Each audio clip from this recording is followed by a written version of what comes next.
One Crime TV.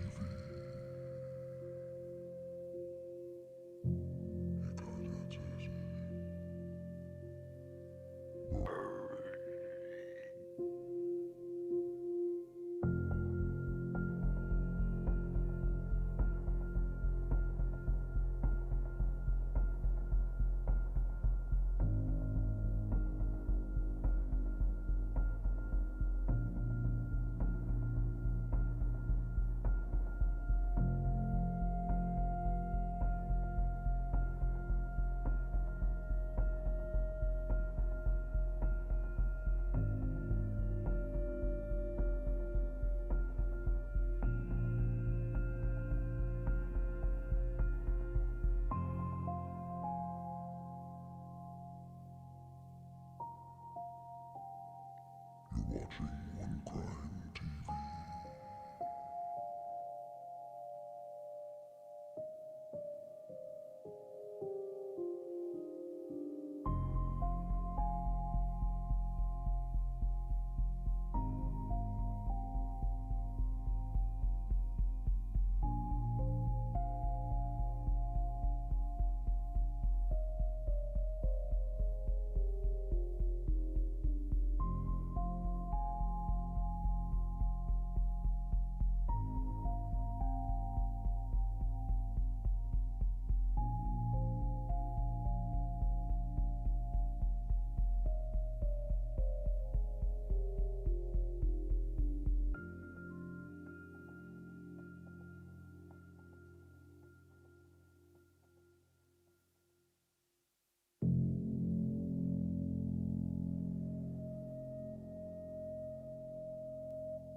Hello, my name is David, pronounced David, not D4VD. I'm from Queens, New York. I'm in Houston now. I'm scared. It feels like you don't care. The mystery surrounding the tragic death of 15-year-old Celeste Rivas deepens weeks after her body was discovered in a trunk. One crime at a time, it bleeds. A secret buried in the reeds. One touch too much, it stains. A ghost of us remains. No one has been arrested or even charged. I didn't kill her physically, but in the back of my mind, she died. And I didn't even cry.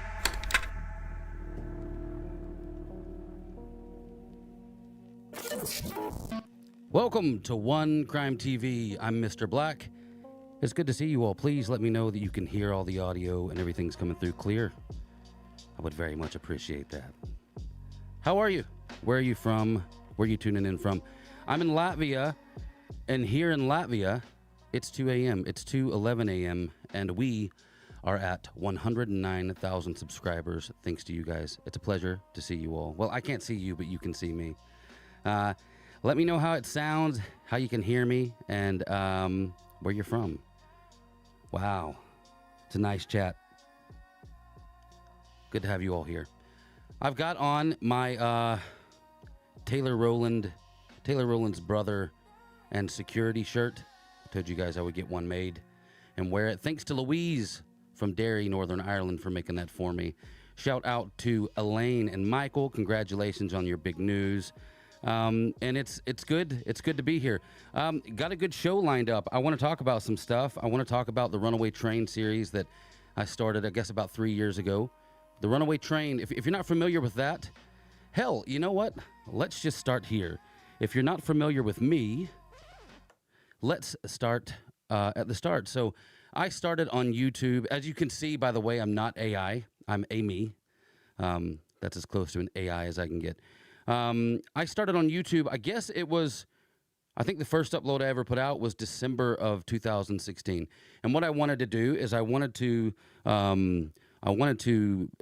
start a channel in the fictional horror genre. So I wanted to write scary stories, and I didn't just want to, I did. And I started uploading them and treating them like audio dramas, like some old school radio shows. And that was the first thing I think that I did on YouTube. It was called Mr. Black Pasta. So a lot of you may remember when Mr. Black Pasta was a thing. I see Rainy Day in there. Rainy Day was very helpful at the start of the Mr. Black Pasta foundation. She even bought us a couple microphones to use, and we wrote her a story called The Rainy Day Survivors. If you're on Patreon, you already have access to that, and you can see it at your leisure. So all of the old Mr. Black Pasta stuff is available on Patreon. It's only $1 a month, and there's a lot of it there. And like I said, you can watch it to your heart's content. I think you can even download it.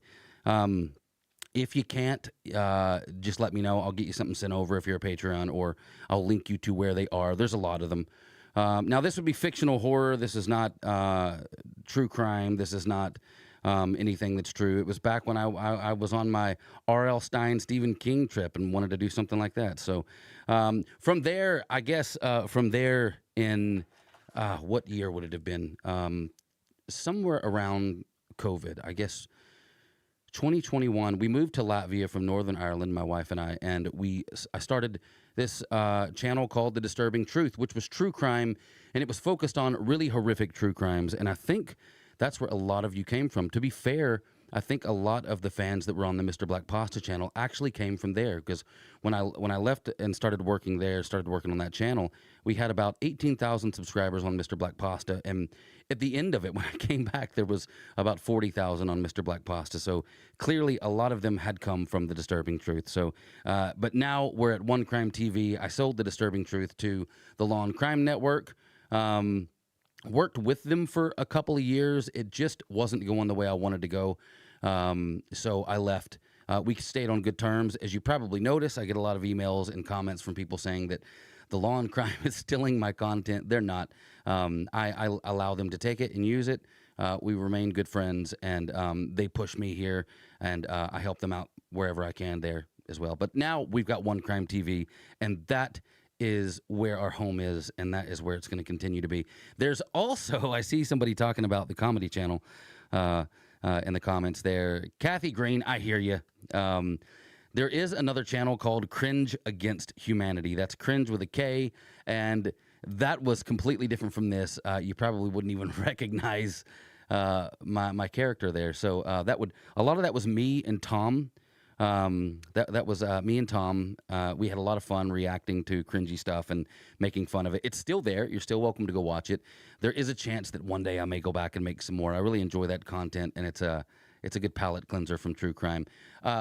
Oz, thank you so much for the super chat. I really appreciate it. It's good to see you as well. This is my first live, at least my first live with video. As many of you know in the past, I did do lives that were audio based, and I had a piano or I had a guitar, and we sang some songs, and we had some fun, because that was my original career, was being a singer songwriter. So we did do that. We've done a lot of that for private sort of live streams in the past during Christmas and stuff like that. Tom's doing great. Tom is still here in town. I'll have to get Tom over sometime.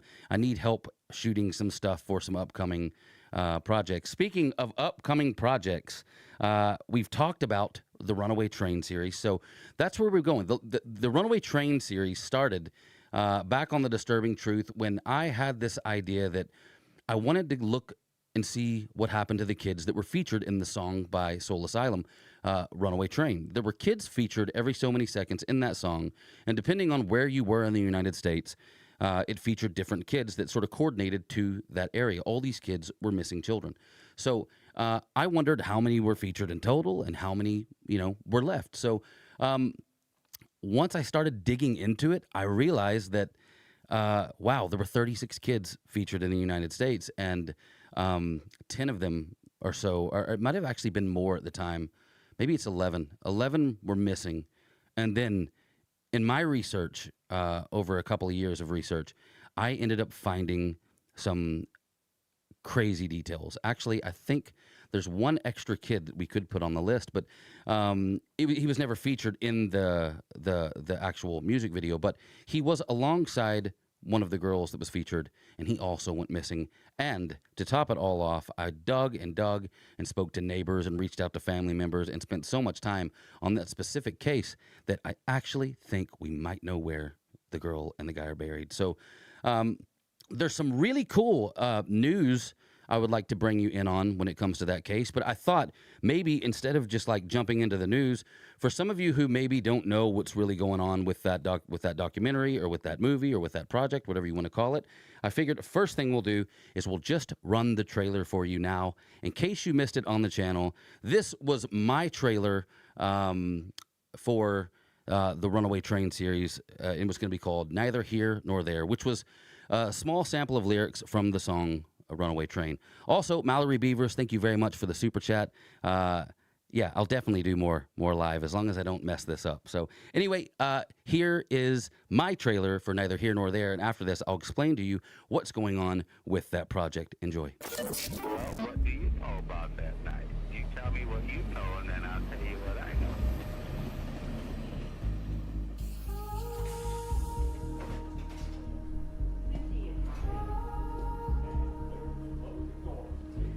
It's been so long since you've been gone. I know not which car you sat upon, which lost and found should I look in to find you looking how you did in photographs. And then I supposedly buried her underneath of my mama's house. Tracks lead to clues between the I pairs. have no idea. She beat a girlfriend up pretty bad. Am I walking in your shoes? But Martha unaware, Dunn was last seen at her father's trailer with Eric Owens. The pair have been missing since. holding in my breath through hollow air. You have no idea how disturbing this family was. There's no doubt in my mind that she was murdered, that she is still right behind that house. I mean, it literally looks like a grave in a cemetery. You are neither here nor there, but I can feel you somewhere.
Sorry, I had the mic muted. Thank you for letting me know in the chat. I'm much appreciated. I'm learning. Yeah, this is new equipment. This is a new sort of avenue for me, live streaming, and I'm doing it all myself. Please let me know that you can hear again. I think you can, but there is a little delay, so I'm going to wait until I see someone tell me in the chat that they can hear me again. So I'll just wait until I see that pop up. You're forgiven. I see that. I only hear music. Okay, you should hear me again now. I'm pretty sure. Yeah, you can hear me. Cool. Okay, so let me go back to the start. So that was the trailer for Neither Here Nor There, or whatever you wanted to call it. There was a few names over these past couple years that I came up with for that project. And what ended up happening is I reached out to the band's manager, and I said, hey, look, I'm interested in what happened to these 36 kids, and I'm going to make this deep dive. And I've actually been diving in, and I've found a lot of stuff. A lot of what you heard in the trailer, it was actually conversations that I came across from neighbors, family members, and even, I believe, one of the two guys that you heard in there talking about one of the girls is the killer, I'm pretty sure, of a girl who's missing. So do we know she's dead? No. She's definitely missing, and based on conversations that I had with the last two guys that saw her, I believe one of them killed her. So it was a crazy... It was a crazy sort of idea that I had to go through this. I figured I couldn't be the only one that wanted to know what happened to these missing kids. So I reached out to the band's manager and said, hey, I'm a singer-songwriter. I'm making this project, and I want to do this cool piano cover of, Soul Asylum's Runaway Train song, and I want to use it as the intro for my documentary that I'm making. And he was like, whoa, hold on a second. Actually, we are working on a documentary with a team and with some producers in some high places, and we'd be really interested to hear what you've got. So I started talking with them, and one second, pardon me. They said, we'd be really interested to hear what you've got. So I said, okay, cool. I started meeting with them and the producer. Now, this was back in 2022. And they were just blown away by what I had recorded and the stuff I dug up and the connections I'd made, and specifically 3 of the cases. So as things went on and on and on, I ended up working with Law and Crime, sold my channel to them. I was under a contract for 2 years that I couldn't do true crime outside of Law and Crime with The Disturbing Truth, obviously, because they owned it then. I couldn't work. It was called a non-compete order, so I couldn't work out in true crime outside of that for 2 years. So that 2 years ended in March. And as soon as it ended, I was getting emails from the production team over with Soul Asylum, and they were saying, dude, let's go for this. Let's start putting some stuff together. So at the minute, I can't tell you the name of the director or production studio, but it's a good one. It's real reputable, good names, big names, and that have done stuff in, they've got documentaries on Netflix and Hulu and Discovery and Amazon and all that kind of stuff. So we're going to be going somewhere in that realm with this production. But I'm on board. We started shooting last week.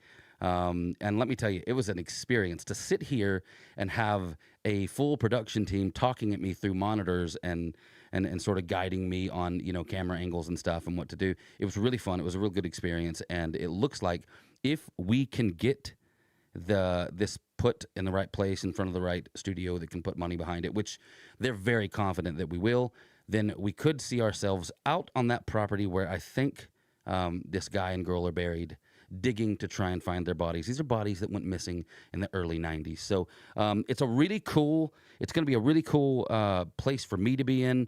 It's something new for me, filming like that, flying around, taking cameras. Not that I haven't done it. I have done that, like in the Brandon Embry case. I flew to North Carolina and sat with his mother for 3 days and was in the police station basically protesting with them to look into the case. But that footage hasn't gone out because I'm still... the story continues, so I'll probably need to go out there again. But yeah, so as most of you know, whenever I do productions, sometimes, especially on The Disturbing Truth, I would print the photos and actually used them in the filming. So I print these here in the studio. This is Tommy Gibson. He is the youngest kid featured in the Runaway Train, one of the kids that's missing. And his father actually did time for, I think it was second-degree manslaughter. Don't quote me on it. But it was a really botched case. A lot didn't make sense. For the first time in all the true crime cases I've ever done, I think this guy might not have done it. I really do. He was a police officer at the time, digging in deep to the case. Something feels off about it. I aim to fly out to this guy and talk with him. He plays guitar. I play guitar. I'm going to see what I can do and going to try and get down to the bottom of this. Apparently, he's got a case of files that might help. So these are photos of some of the kids that are missing that we're going to be going over. And in due time, I'll be able to go over these properly with you and announce who it is I'm going to be working with. So that's where the Runaway Train series is going to lead us, and it's just amazing. I'm really excited. I think there's a super chat here that I need to see. Oh, my God. Wow. Liz, thank you so much. Liz says, I wanted to send this to you. I found your content on The Disturbing Truth. Your Luis Gardavito, what an evil man, had me hooked. You refuse to let lost voices of innocent be forgotten or silenced. I cannot express how you affected so many of us. Thank you. No, thank you, Liz. Without you guys that feel the way I feel, it would be very hard to continue to. It would be very hard to continue to do this kind of work. For me, it's important that I don't look at this stuff through a lens of, well, people are people. They can be helped, and maybe we can do something to fix them. I'm sorry. I think there's people that you can't fix, and we're going to get into that a lot more in a little bit when we talk about the book that I've got coming out, Killing in Sick. I'm going to go through a brief description of some of the cases I've found, and I'm still hunting more. I want to get as much as possible. If it ends up being a novel, it's a novel, you know. But yeah, Liz, thanks a lot once again. Really appreciate that. We're also going to be talking, hopefully, if we can get through, we're going to be talking to a woman named Hannah Kendrick. Hannah Kendrick went through something terribly traumatic. And I mean, it's so traumatic, I can't even show the photos, but she survived and she's kicking and she's fighting back, and I'm going to fight with her. So, but next up, what I want to talk about, I'm sure you guys have seen it. There's a singer out there. He's a gamer. His name's David. It's spelled D4VD, which, I don't know, it sounds like devil for venereal disease, if you ask me, but whatever, that's his name. And what I want to do is I want to bring on someone to help me go through that case, and I know just the woman to do it. She's a retired FBI agent, special agent, among many other things, and I'm going to go and fetch her right now. So if you'll give me just a moment to go and get on the line with Jennifer Coffindaffer, I'll be right back. And we're going to talk about the David or D4VD case. I think you'll find it very interesting. There's updates happening even right now, just as I started the stream, that are just crazy, and I really want to discuss it with Jennifer. Then we're going to have a friend of mine, Scribe Light, on to talk about it as well. True crime enthusiast. He's interviewed most of us true crime creators on his own channel, and we'll talk about all that stuff in just a moment. Stay with me. Coming up next, Jennifer Coffindaffer. Thanks.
Hello and welcome back. It took me a little while. I'm getting used to how all this works, okay? So I'm running these things all by myself. Forgive me, but on the line with me right now, we've got retired special agent for the FBI, Jennifer Coffindaffer. Jennifer, can you hear me? How are you? I can hear you. Honored to be here. How are you? I'm not too bad. I can't complain. I am getting through my first live on my own. I'm proud of myself so far, but I could mess this up, so let's not get too ahead of ourselves, shall we?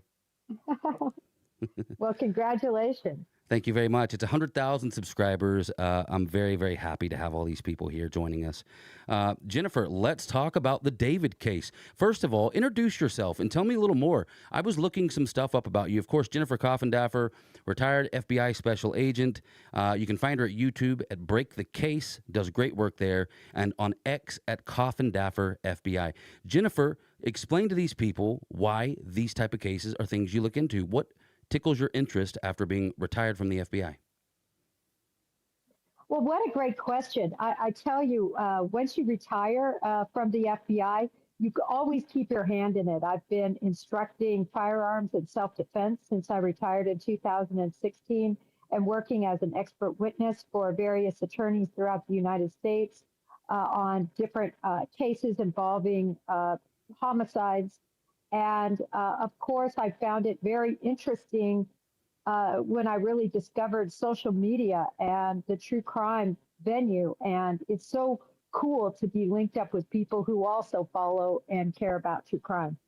Yeah, absolutely. I mean, and you have a lot of the same takes and opinions that I would have, which is something I really love. But I noticed one thing is you're following very closely the David situation, the D4 VD. How did you come into that? What tickled your interest on that one specifically? Because it seemed to have sparked in a lot of us this just unbelievable. I don't know. It's as if you can't look away from this case, even though there's, I guess not as much as we would like to look at to really just paint it as cut and dry, but still you just can't look away. What has brought it to your attention so heavily? Well, for me, I got involved literally the day a body was found. And this is why I follow a lot of missing cases very closely and from beginning to end. And so before this case really ever got hyped, about probably 4 or 5 days before the hype started setting in, I was following it because I knew a body had been found. This was before they ever identified Celeste Rivas as the body. And so when I start on a case from beginning, I'm going to go to end. And I had a lot of people ask me, why do you even care about this case? There's so many cars with, unfortunately dead people inside of them. And I said, but I bet you anything that's going to be one of our missing. And sure enough, it was. Yeah. And for those who don't know, David's this singer who was, it looks like it's pretty safe to say he was dating an underage girl. I mean, she seemed to be significantly. I think that's fair to say. I think that's fair to say too. And she just so happened to end up in the front trunk of his Tesla, moments before he went on tour.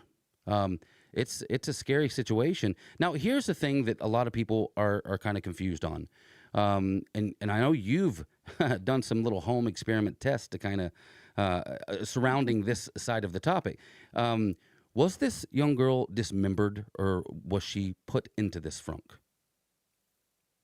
Well, if you look at the original reporting from the local stations, they said she was dismembered according to law enforcement. And so that was the original reporting on this. And I found with missing cases, believe it or not, the best reporting is always the early reporting and the local stations. The local stations have such great connects with law enforcement that they usually have great information. I did an experiment, as you said, to see if a body, I'm almost her exact same size. I don't know exactly how much she weighed, but we're the same height. Okay. And what height are you? I wanted to do an experiment. I'm 5'1.5". Wow. Okay.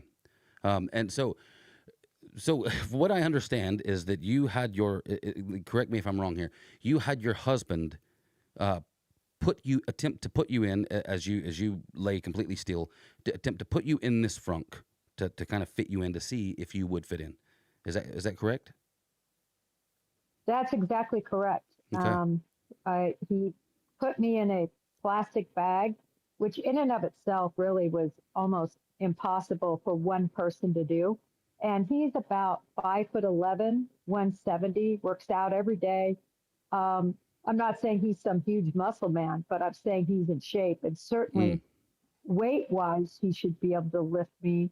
But because of the awkwardness of a body, it's so difficult, and the slipperiness, he wasn't able to do it. And even if he could have gotten me up to the front, which we ended up putting me in the front in the bag, there's no way for a body to fit in there. It's just too small. Golf clubs can fit in, and that's about it. So from that, it would be of your opinion then that Celeste couldn't have been put into that unless some work had been done to make that happen. That's what I believe. Yes. You know, I watched your, I'm not sure if it was a stream or not, but I know that you put a video up yesterday, and you were talking about the new information that has come into light recently about this case. And that's coming from a private investigator that, safe to say, he's got some controversy surrounding him in previous cases.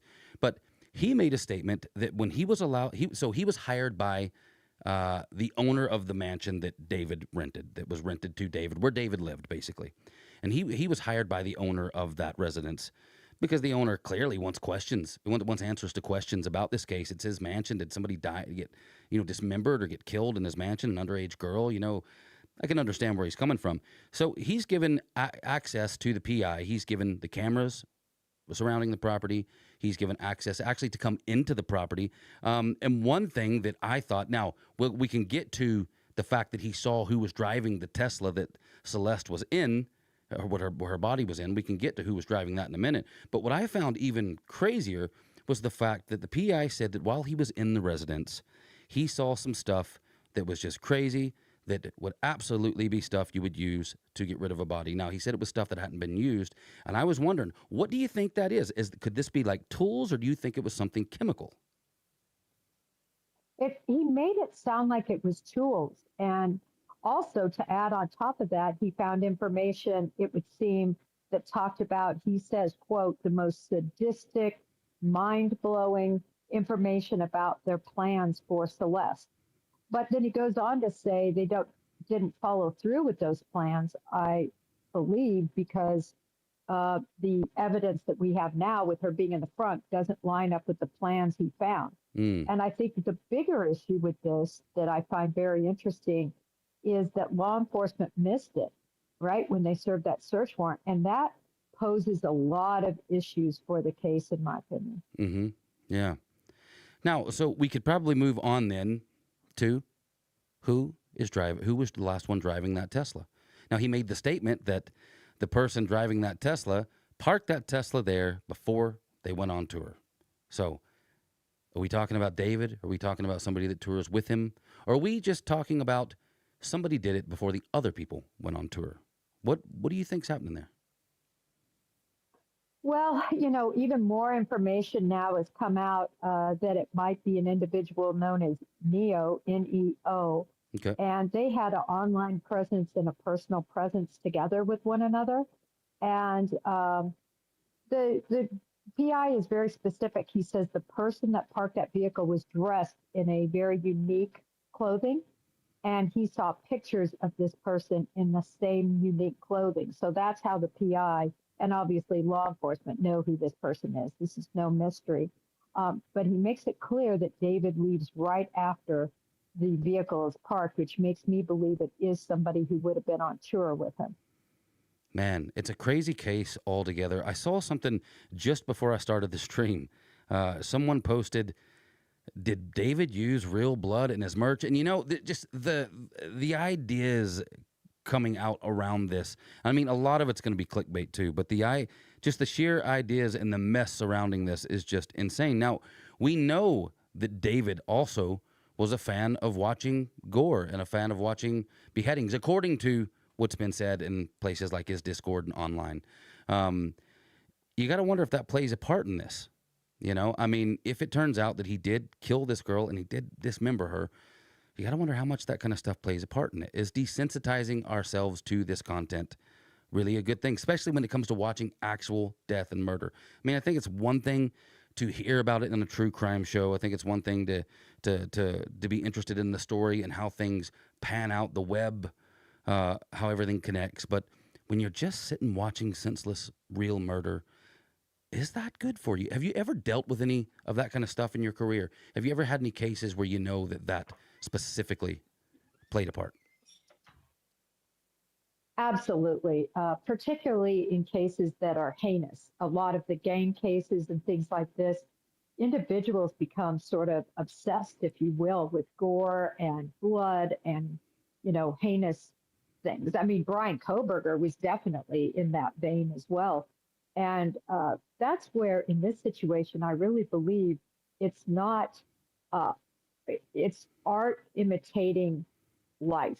In other words, I think that this was something he was obsessed with in a more personal way and in a real way, if that makes sense. And so then he has his art mimic what he thinks about and what's important to him.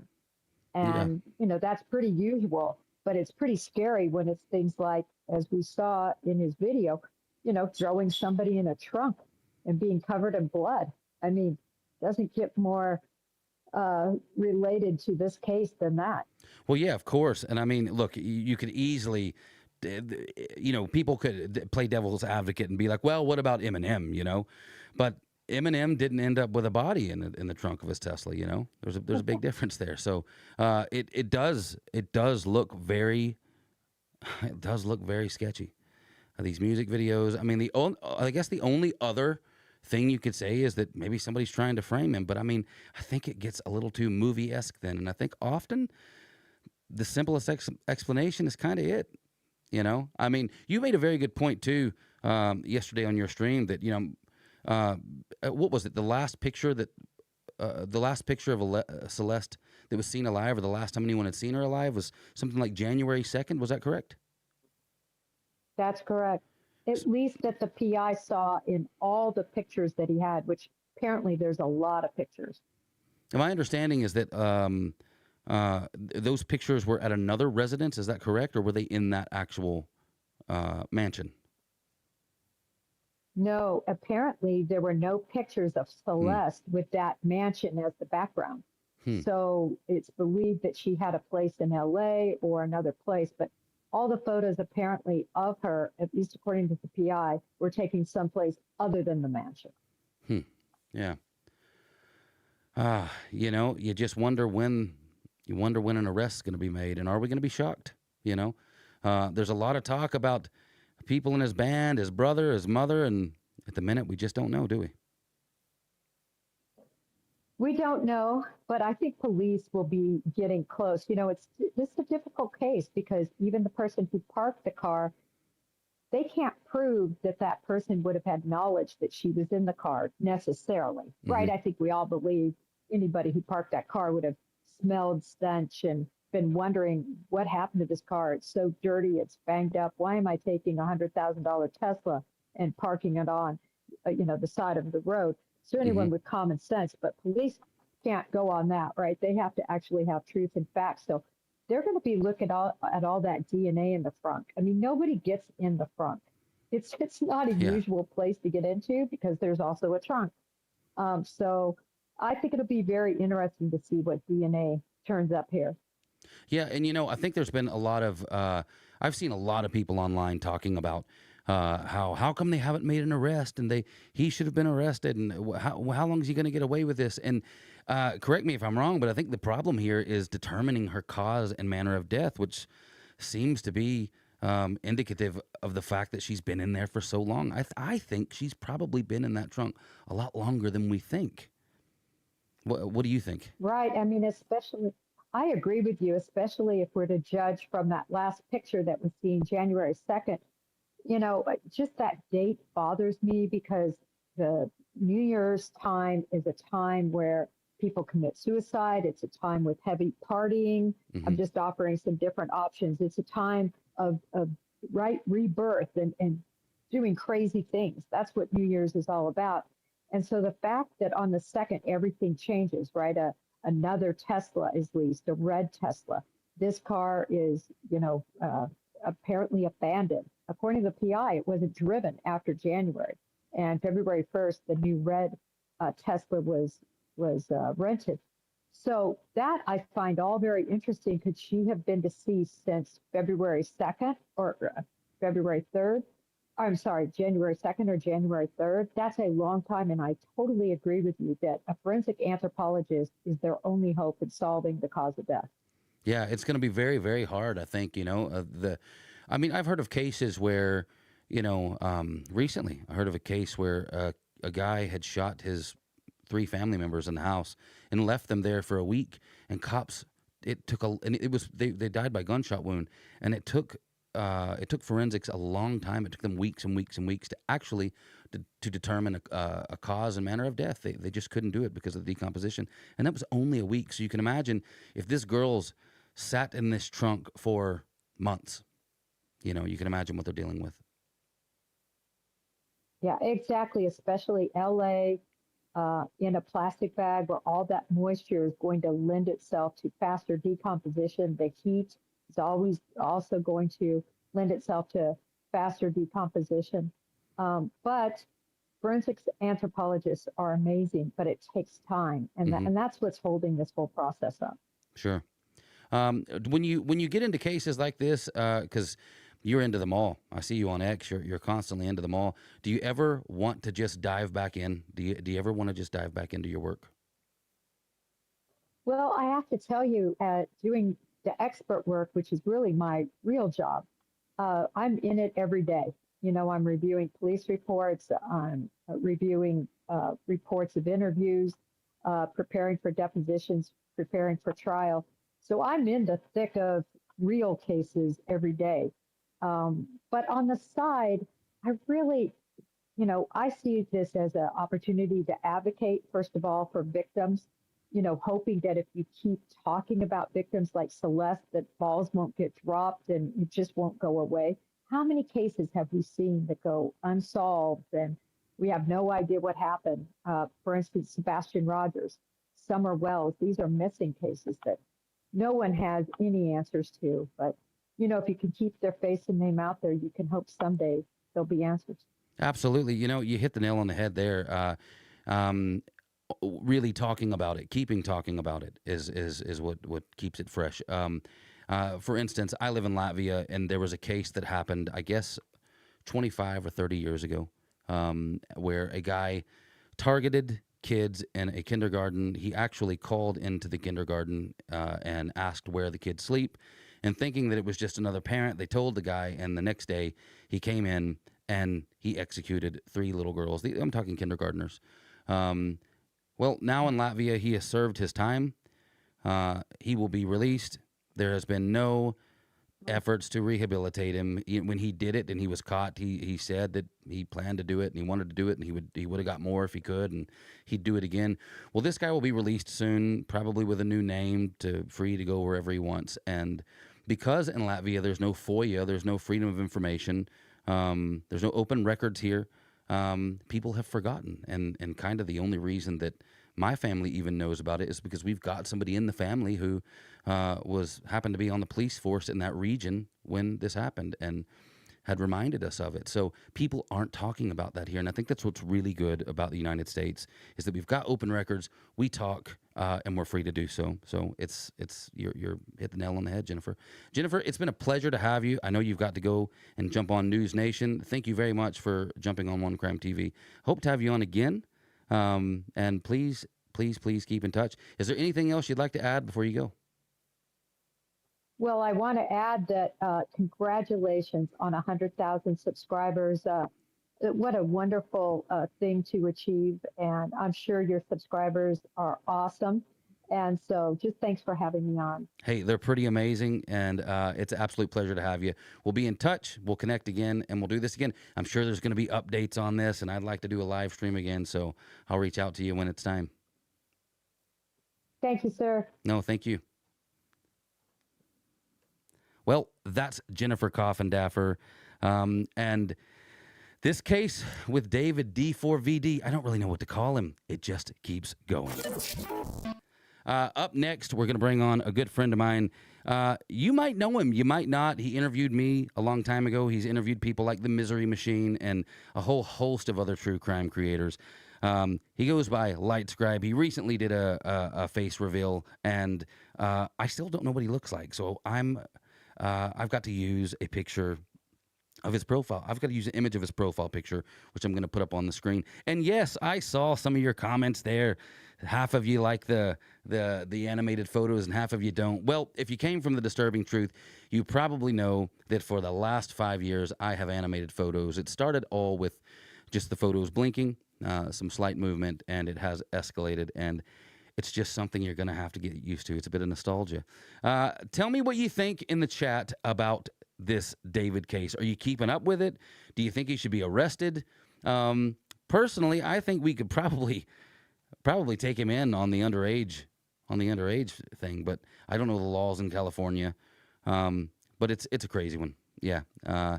I'd like to bring on LightScribe next to talk about it a little bit more, and just introduce you guys to a new creator, someone who always retweets my stuff, someone who's heavily invested in the true crime community, and he's a lovely guy. So stay tuned, and I'm going to get him on. I'll be right back. And I'm sorry the live chat isn't working on the Be Right Back screen. I'm new to this live streaming thing, so forgive me.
I'm sorry. I'm sorry. I'm new to this, and I keep leaving the mic on mute. Apologies. I'll have all this sorted before the next live stream. Don't worry. I am trying to host this and produce it all at the same time. So should be back. Should be back on now. I had a little bit of struggle to get Scribe Light in on the communication. For some reason, it wasn't working great. We couldn't sort of pick it up. We'll try again later. But I want to talk to you a little bit now about Hannah Kendrick. Hannah Kendrick is an amazing woman. Hannah Kendrick, let me tell you about this woman. She has overcome some of the hardest things. When you talk about somebody going to hell and back, this woman's done it. She was laying in her bed one night, sound asleep, kids in the house, when her significant other, her partner, decided to cover her in fuel and light a match. This woman, I can't remember what percentage of her body was burned, but I want to say it was between 70 and 90%. I can't even show you the images, but if you go to her Facebook page, which I'll have on the screen in a bit, you'll be able to see exactly what this madman did to her. And that's not all she's been through. I've been talking with her, interviewing with her, going through her life, and I mean, this woman has had it hard from day one, from one of the most violent fathers you can imagine, right up to having a violent partner that tried to burn her alive. And her kids were in the house, and he made no effort to rescue them or her. I mean, it's crazy. And to top it all off, this guy is going to get out in less than a year. It's crazy. I'm going to bring Hannah on soon. Hannah, 67%. Yeah, I knew it was somewhere 70 to 90. If you want to see the images, you go to her Facebook. I want to bring her on very shortly. She's got a story to tell, and we're not going to dive fully into that story because we're going to do a full documentary on it. She deserves that. You're going to hear a lot from her in that documentary, and she's just an amazing woman. But one of the things that she's done, and one of the things she's trying to do, has to be one of the best ideas legally that's come out in the past decade. That's something I'm surprised we haven't done already. Hannah, tell me this. Are you ready to go?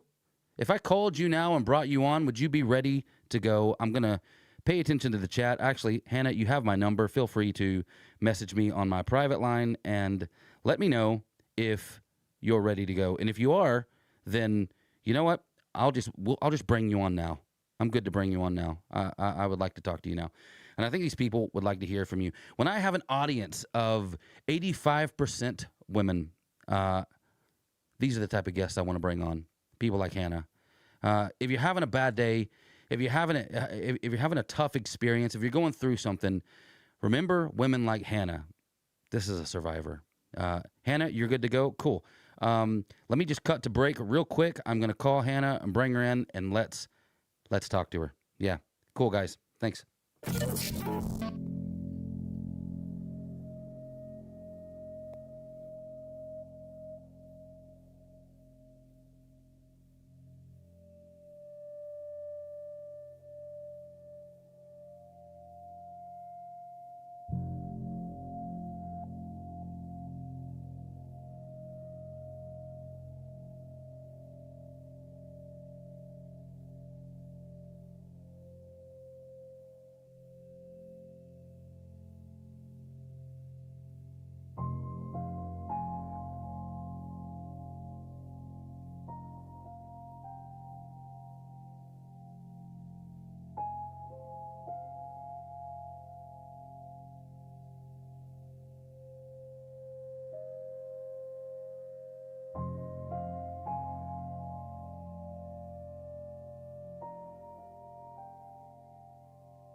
Welcome back.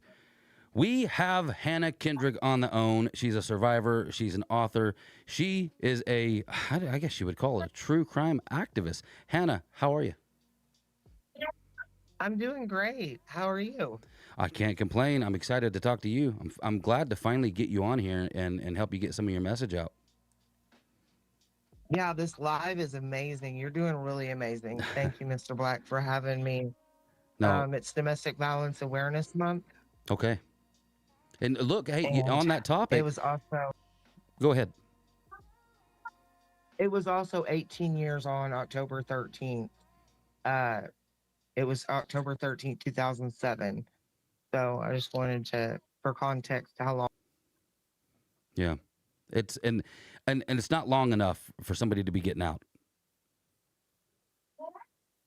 Yeah, it seems like when you're 26 and you get told 20 years, that seems like a lot. When you're 44, like right now, it feels like fast forward, like the days are counting down. Mm, And I've never been here before. yeah. And so you're an author. But How does that feel? um, I absolutely, my healing comes from talking to others and talking to other survivors and victims and survivors of victims due to like family and advocating for is where I get my healing at.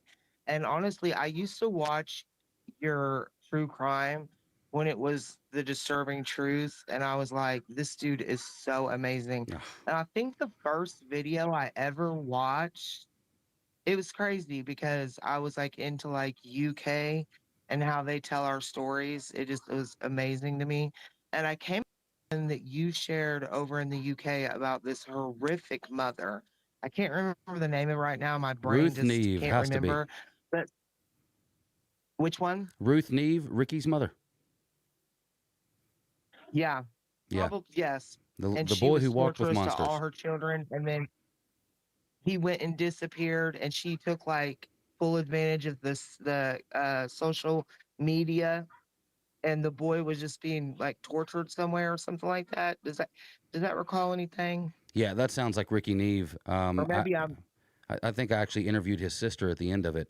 Ruth Neve was just a clear cut example of um, just, I think, the highest form of narcissism you can get. I mean, it's looking out of her even in the press conferences. She just doesn't care about nothing affects her. Everything's avoidant. She's right. indifferent to everything. It's me, me, me. Um, yeah, that one sticks with me as well. But that's how far I go back. And then after I watched that, I watched the documentary you made for Kamari, and I was Oh, like, oh my gosh. I'm so obsessed. I'm such a fan, and now I feel like you're my friend, and it's amazing. I am your friend. Like I reached out to so many people. I know you are. I know. I'll be sending you pictures of my granddaughter, and she's top secret. Yeah, absolutely. Except I get like one exception. Like my daughter will all of a sudden be on a whim and be like, okay, this picture's like as cute as like just post it. And I'm like, oh my lord, just don't tell me once, don't tell me twice. I mean, Yeah, you know what? And hearing you laugh and hearing you smile, I can hear you smile. Actually, I know that sounds impossible, but I can hear you smile, and it's a great thing. And I think anybody um, that has ever experienced a fraction of what you've gone through, uh, you're a hero to them. You're a reason. You're a light. You're a reason to get up and keep going. I know my mother. My mother is in the chat. Nana Black Pasta. She's been through it too. So many people hey have. mama. Yeah, she's been through it too. Her story's not out there for the public, but I know it, and it's haunting, and it's just nice to hear women like you smile and hear you laugh. Absolutely. Mama, I have a message for mama. Mama, thank you for raising such an amazing man. This man is literally a hero to me. Like back before I even wrote I want to say I watched that documentary before I even published my book, Heroes and Monsters.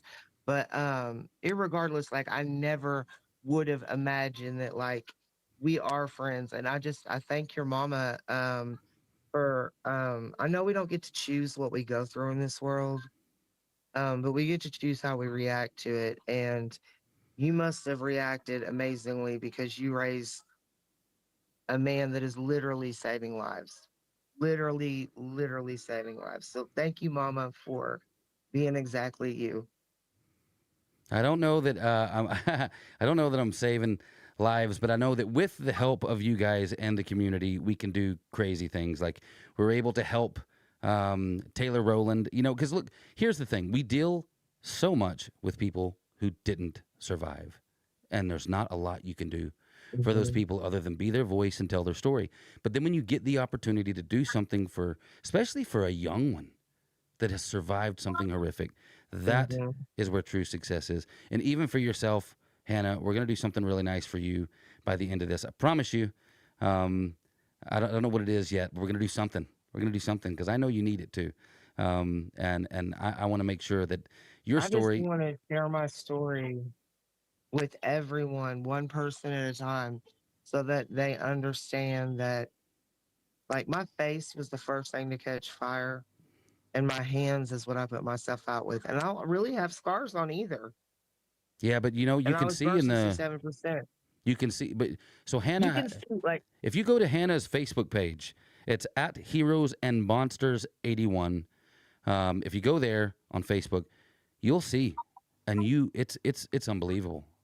I mean, it doesn't look like it's a person that's going to live. I'm sorry, it doesn't. That's what that monster did.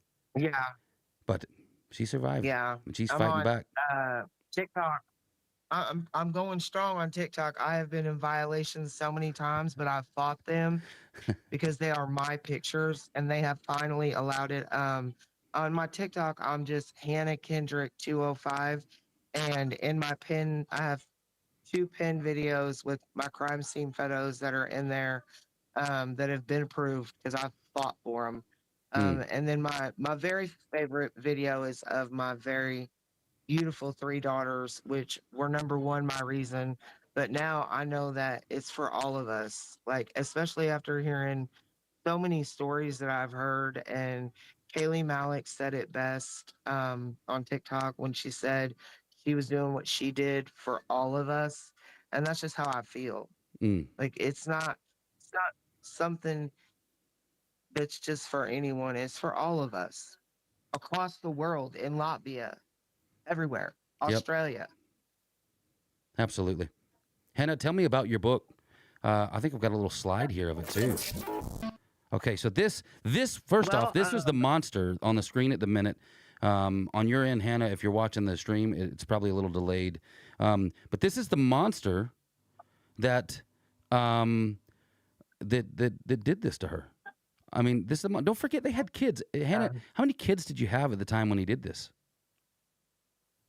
Well, we had three kids, and then my niece was 10 years old, and she was also in the home. But my oldest child wasn't biologically his, even though she's a draper. But the kids were two, almost four, and then my oldest was six, and then my 10-year-old niece was living with us at the time. And they wake up, their first memory in life. Well, my oldest and my niece have different. They have a few earlier memories, but for sure, my 2-year-old and my almost 4-year-old, their first memories of are of firemen waking, like, getting them My out of the God, house, because after he set me on fire, he ran out of the house while I was on the phone at the neighbor's house on the porch with 911. jeez. I mean, I was I was literally, like, I don't even know if I was screaming, but I feel like I was, from, like, my soul. But I just know it all happened so quick, and the memories are so clear, but the words are not, if that makes sense. Sure. And I see I just know Melanie I was Copeland praying. has That's my grandson, y'all. If Has y'all said hear in the background chat. music, I'm Oh, sorry. sorry. Sorry, you okay? I see Melanie Copeland in the chat has My said, I think grandson. he's in prison. And I just want to make it clear that he is, but he's getting out in less than a year, free to go. You know? Yeah, yeah. He got 20 years he got two terms of 20 years, ran concurrent. It was supposed to be with no eligibility of parole. And I think they've almost lived up to that, because they're making him serve 19 flat. So he gets out October 13th, 2026. And then he has a 1 year of parole, and then he's free. And so that's when Hannah's Law comes into place. Absolutely. And we need to make this man's name and face known all over. And I want to talk about Hannah's Law, but first, I've got a picture of your book on Amazon up here, and I want to do something. I think this would be kind of a cool thing to do. Hannah, do you have copies of it in paperback? Yeah, I've got like 40 copies of it. Okay, cool. Can you do this for me? Can you sign 3 of them and put a little message inside the cover and sign them? And what I want to do Absolutely. is I want to give those away to a couple people on the channel that I think could probably use them, probably get something out of them. And I want to pay you 100 each per copy, and you can just send them. Are you from serious? Of Stop course, it, Mr. Black. of course. You better not make me. Do not It's make me cry on nothing. this That's live nothing. stream. It's nothing. That's not a lot. It's just I think it would really do Mr. somebody good Black, to have them. stop, because it's not about money. It's just about the story. Yeah, but I want you to have something too from the channel, you know? So if you could do that, I think somebody on this channel would appreciate it, or someone on my channel, I think, would appreciate it. I can draw names or something and announce it in the next video, but I think it would be really great. And plus, Yeah, I can ship within the United States, so I'll get that taken care of. and you know what? And throw another one in for my mom, and I'll put another 100 on that for you too, because my mom would love that. My mom would love having that. My mom loves getting all the merch. Emma Keeney sent her a bunch of merch last year, and she was just over the moon about it. So I think she would love that too. So yeah, do me 4 of them, and I've got your Cash App already. I'll get you sorted out for that, and yeah, it'll be a gift for everybody. How's that? That's amazing. Hey, and Thank listen, you so much, Mr. Black, for all that you do, especially the voices you give to the voiceless. nah, it's just, look, this thing, somebody's got to do this, and it's not just me. Everybody on this channel makes a difference. I mean, look at what we were able to do with the Taylor Rowland situation. We've almost raised 12 grand for that little girl. It's just beautiful having all these people willing to help and willing to get behind me and help me lift this thing, because I can't lift this stuff on my own, you know? The way I put it is, I could start jumping, but I'll not get to the moon. I need a team, you know? So I've got a great team on this channel. Absolutely. We have to have other soldiers to fight this war. Like, we are in a clear, divided war, and it is between evil and it is between good. It is between light and it is between dark. You don't get to fall in a gray area. Yeah. Yeah, that's true. I agree. I totally agree. I mean, I think that's something we stand on pretty heavily on this channel. Hannah, you've got something else. You mentioned it's Domestic Violence Awareness Month, but you're doing something that I just think, why was this not thought of years ago? Hannah, tell me about Hannah's Law.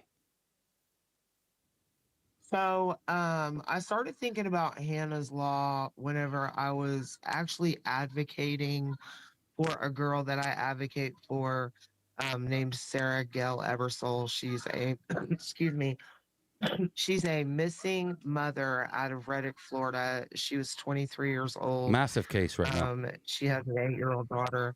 Yeah, I just received over 100 shells. They do this toss shells for Sarah, so I actually had gotten a bunch of shells from her sister Michelle. And Sarah has been missing and considered endangered, but her child's father has a history that goes back to when he was 9 years of age of like unaliving the cat. And then he had a psychiatric stay for a year over beating his mother with, I don't know what I can say on here, with a hammer, but she lived. She was in stage 4 cancer. She lived through that, and like he just has like this long history of allegations all over the United States. Now, his name's, there was a little boy. His name's Joseph Merle Layton. Sorry. Is that right? Joseph Merlin Mayton. Merlin Mayton. And he's very Merlin Mayton, MERL. I believe it's LYN. Mm-hmm. It's on my page on Yep. I advocate for Sarah on my page a lot. Yep. But he had so many things go on. He was actually questioned, somewhat questioned, I guess, in a murder investigation involving a young girl named Coral Rose Fullwood that became unalived in a very horrific, torturous way. She was only 8 years old. And the person that is sitting in prison for the rest of their life for it is a good buddy of Joseph Merlin Mayton, that they both had moved from a very small town in Kentucky to Sarasota, Florida, where Coral Rose was brutally taken away from this world. And so they had asked for Joe's DNA and he refused it, but like they convicted his friend. I mean, that's a little too convenient. Well, here's There's the a whole thing. bunch of things that is in his past, and Hannah's Law would make it to where if you commit a certain type of violent crime, you have to register. And that means that it works a lot like the SA registry, where it's a federal mandate and it follows you. Because I believe that freaking Eddie in Arizona deserves to know that Antonio Lamar Draper is moving in next door to him in an apartment complex, and that he set his wife on fire while she was sleeping with their children in the home. Oh, absolutely. Look, And he just did 19 years. it's insane to think that. And look, we're not just talking about domestic violence. We're talking about actual people who've murdered people that just get out and get to Yes. walk freely, and they don't have to sign a register. Untreated schizophrenics that get out. And you know what's crazy is that we have an amazing medication for schizophrenia right now that I've witnessed working. And it's called Invega. I'm not sponsored and I don't mean to like go there, but Mhm. I have a niece with schizophrenia, and for over 6 months we dealt with so many issues, and they just kept telling us, I'm in Springfield, Missouri, by the way, y'all. They just kept telling us that it wasn't illegal to be crazy. Like my niece was going live on Facebook and telling people that I was selling her soul while I'm sitting here burping my grandson, giving my address out. And there was nothing I can do. She kept calling 911 and telling them a bunch of crazy stuff, that Trump needed to call her. And I'm like sitting here trying to help my daughter who just had my grandson. And I don't know what to do. The cops keep showing up because people keep calling because she's outside singing and dancing. And Yeah. it's like, that should be the least of y'all's worries. But someone who commits a crime, which my niece did not commit a crime, but I know people that do. Yep. Like in the apartment complex that I live in, there's a guy struggling with schizophrenia that's untreated, and he broke out the office window, and they've done nothing. Mm-hmm. So that shows that he could be violent. And I don't mean just mental health people. I mean, if you I don't know how it's going to work. That's why you're going to help me, Mr. Black, because you got the brains. But I know that people that commit a certain type of crime or infraction need to register. We Yeah. as a society Absolutely. deserve to know who we're living next to. Yeah. Look. There. I wanted it to be Sarah's Law, but Mr. Black said it's Hannah's Law. And that does make sense because I don't know how to deal with my ex-husband getting out of prison. I've never watched a movie like this. I've never met no one. I don't know how to wrap my mind around it. Yeah. I mean, it's. I think you're 100% right. I think Hannah's Law has to come into effect. If you have an SA offenders law, you gotta have a DV offenders law, especially at this high level of lighting your wife on fire with your kids in the house. People need to know that you're moving in next to them, or that you're even 10 miles from them. I think there should be a registry. You're 100% right. Look, Hannah, it's been a pleasure. I'm going to be in touch again, and we're going to get you. Well, you know that we're already working on your story. We're already there. With Hannah, we're going to do something really special. I'm going to try to get somebody out to sit and interview her face to face, so you guys get to hear a lot more from her, like straight out of her mouth. But Hannah, thank you for taking the call. You got my number. If you need me, you message Anytime. me. We're in contact quite a lot, and keep in touch and let me know how you're getting on. Okay. Absolutely. Okay. Thank you for having me, and I love all of y'all. Hey, I think they love you too. I've been watching the chat here, and Hannah's Law is in effect. If you want to support Hannah's Law, please sign a petition. It's on the posts on my community tab on my channel. Just go to my channel, click on posts or community or whatever YouTube has named it to. Scroll down, you will see a post for me saying this is a terrific idea. That's Hannah's Law. Sign it. Let's just get the talk going. That's what we're gonna do. That's how we're gonna make it the best. Hannah, thanks very much. I'll talk to you soon again. Okay. Thank you so much, Mr. Black. God bless all of y'all. Thanks for coming on. See you soon. All right, bye. Well, that was Hannah. You heard from her. You heard a little fraction of what she's gone through, a fraction of her story, but we're going to go through the whole thing. She mentioned a little girl named Coral Rose. Now, that's a case from quite a while ago. I mean, I think it's 20 plus years ago. Maybe it was 2010. I've been going through it, and I'll tell you why I've been going through it. Because Joseph Merlin Mayton, Sarah Ebersol's ex, her baby daddy, you could call him, he was questioned in regards to what happened to this little girl. And what happened to this little girl was absolutely horrific. You won't believe it. It was insane. I'm not even sure how much I could say on YouTube about it. But I do have in for the FOIA request, and I will be getting everything on that case. And they're charging me $1,200 for it, but I don't care. I think it's something we need to talk about, and no one ever has talked about it. So we need to give this little girl a voice, and hopefully that will lead into the Sarah case. Now, I also saw somebody in the chat, and I'm just going off of the top of my head on this one. I saw somebody in the chat talking about a recent case. Now, I think this was out of Oklahoma, where a guy named Jesse. Can somebody post his name again in the chat? Jesse. Let me see. Let me look it up. What's his name? I'm going to cover this case. Jesse. What was his name?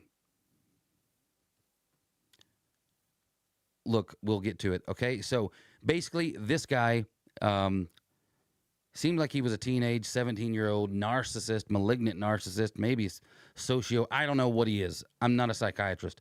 But this guy is a POS, 100%. And when you see what he's done to these girls, Jesse Butler, that's his name, from Oklahoma. This guy is walking. He's walking. Pretty much scot-free, got a little community service. Probably going to still get to go to school and play baseball. I don't know. Regardless, the guy shouldn't be walking when you hear what he's done. If you don't know, go look up Jesse Butler. I'm in contact with the people that know. I'm in contact with people close to the case. I'm not going to say their names, but pardon me. We are going to dive into that case and hopefully give it a signal boost that it needs. There's a big protest coming. I think it's the 5th of November, where people are going to the courthouse and they're protesting the decision. I think the kid's getting sentenced in. Not even a kid. Let's not say kid. He's 18 now, I think. I think he's getting sentenced in December, if I'm correct. I'm not sure, but next week I hope to have that video out. It's not going to be a super long one, but we got to dive in. We've got to signal boost it. It means too much. I just can't stand watching these cases go and the injustice just keep walking like nothing happened. So this guy is a POS, and everyone involved, the judges. Here's the big problem. These judges, these politicians that have their hands, like the DAs, these ones directly connected to these cases that just let them off, these Brad Karens, if you remember that guy from Arkansas, Brad Karens that just let these guys have these light sentences that let them walk. It's just not on. It's not happening. And that brings me right in to what I talked about in the last video. You guys, if you saw the last video about David Olson, the Olson family tragedy, most of you, I think, agree with me that that sentence was pathetic and light. This kid pulled out a shotgun and blew his mother away intentionally. Kid, he was 18. Again, maybe you got to stop calling these people kids because he was 18. And you can't do shit like that. But he did it. He's getting 10 years. And then he walks out because he was sick. Well, I'm sick of sick. I don't know about you, but I'm sick of sick. Aren't you sick of sick? Aren't you sick of sick being the reason? Aren't you sick of sick? Not the reason, but the excuse. Okay? I understand that a sickness could have something, relative to the reason. But it's not an excuse. You know why it's not an excuse? It's quite simple. Because it doesn't fix the problem, does it? When is the problem fixed? What, because you went to jail? You went to jail with a bunch of other people who went to jail for bad things, and you stayed there for long enough, and now because you were hanging around all those bad people for, 8 years, 10 years, you're fine now? You're not killing anybody else? No, you haven't fixed the problem. I'm tired of killing in sick. And that brings me to the book I want to release. Killing in sick. When is it going to stop? These cases puzzle me. Okay, if you were a fan of The Disturbing Truth, you probably remember the case of Vince Lee. If you don't remember the case of Vince Lee, let's talk about it. You can still find it over on the Disturbing Truth channel. I think it's called True Crime Investigations now. If you type in The Disturbing Truth, it's going to take you to that channel. And if you scroll down, you'll see the Greyhound bus video. Okay? Some of you, that might have, perked your ears up already because you may know something about it. But some years ago in Canada, there was a Greyhound bus, and there was a guy by the name of Tim McLean riding that Greyhound bus. He's a young guy. And in the middle of the bus journey, unprovoked, out of nowhere, this man, Vince Lee, pulls out a knife, attacks Tim McLean, kills him. Everybody rushes off the bus, freaking out. There's blood everywhere. And that wasn't the end of it. Tim McLean's death wasn't the end, because Vince Lee sat on that bus for hours while cops stood outside with weapons drawn, trying to figure out how to get in, what to do, how to deal with the situation, because I guess technically Vince Lee wasn't, threatening them. I don't know why they didn't just down the guy immediately, but they didn't. But he stood in there and he literally made a meal of Tim McLean's body. When he was arrested, there were body parts found in Vince Lee's pockets. He had eaten, I think, his tongue, his eyes, other parts of him, had really gone to town on destroying this guy. It was terrible. There was an interview, you can probably find it somewhere. There was an interview on YouTube with one of the passengers who clearly had PTSD. Because don't forget, all of these passengers on this bus had to exit the bus on the side of the road. And it's so horrific for them already, but they have to stay there because they're all witnesses, so they can't leave yet. And the cops are trying to, I don't know why the cops are trying to figure out what to do. They should have just pulled a silver bullet would have done it, But eventually they got him out. They got Vince Lee out. They arrested him. But, it was so horrific for them too that one of them, I think, actually took his own life within a couple years. It was terrible. What did Vince Lee get? Can you guess? Can you guess what happened? Vince Lee was sick, guys. He was schizophrenic. Now, look, I'm sure some of you listening now have family that's schizophrenic. Maybe some of you deal with some psychiatric disorders like schizophrenia. But, you don't kill and eat people on a bus, do you? That's just not it. Well, Vince Lee did, and he was given, let me find it here. I've got it written down. I've been working on the book. I'm scrolling down, 13th case, 14th case. All these are similar. Okay, Vince Lee, Will Baker. His name ended up getting changed to Will Baker. So on the 30th of July, 2008, on a Greyhound bus in Manitoba, Canada, Lee, then serving as a passenger, savagely attacked 22-year-old Tim McLean. He stabbed, beheaded, and partially cannibalized McLean while on the bus near the Portage La Prairie. In March of 2009, a Manitoba court found Lee not criminally responsible for the murder due to the mental disorder of schizophrenia. But here's the thing. Vince Lee planned that. He brought that knife on the bus and admitted that he planned to do that. He said that God or the victim was a demon and that God had ordered him to do so. It sounds a lot like David Olson, doesn't it? Only a little more grotesque, obviously. He ended up doing this psychiatric. He ended up getting like this, going to a psychiatric center, which is cool. Look, dude, I'm not against.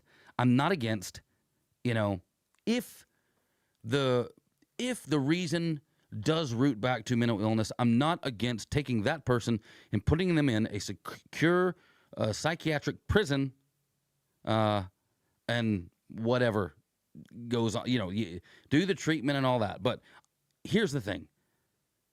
What they don't tell you about those places is that People get out of those. You can get out of that because you can be deemed safe. Okay? And now here's the big problem. A lot of those psychiatrists that work in those kind of places, they all want to be the guy that cures the werewolf. They want to be the guy to say, I did it. My work cured him. See, people can be helped. But let me tell you something. If you behead and eat a guy on a Greyhound bus, you can never be helped. Yeah, I said it. You can never be helped, and you can never be let out. It's not going to happen. You just can't. Please tell me. Look, here's the thing. Would Dr. Das and I have had arguments about this? You know, polite arguments, but we definitely veer different ways on this topic. This psychiatrist because it's basically one guy that assessed it all, you know, and in the end of it, a criminal code review board granted Vince Lee absolute discharge and changed his name. He got to change his name.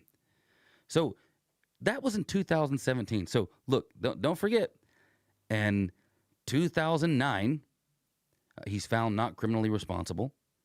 And in 2017, he's let walk completely free with absolute discharge. No special conditions, no supervision.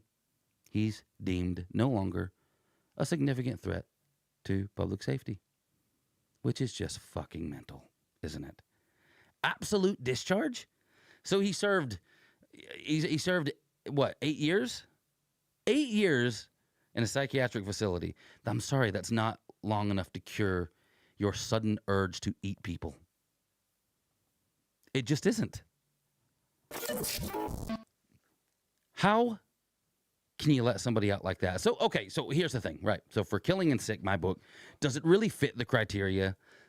Kind of no. Because Vince Lee hasn't, killed anybody again yet. But I heard rumblings. I heard rumors. I heard it through the grapevine that Vince Lee's not doing well. I even heard a rumor that potentially he had to turn himself back in for having I don't know about those kind of bad thoughts, but not right thoughts. Some people can't be fixed. And that's what my book, Killing and Sick, is all about. Some people just can't be fixed. Joni Deputy says, demons are spirit, not physical. Dude, I don't know if it's demons. I don't know.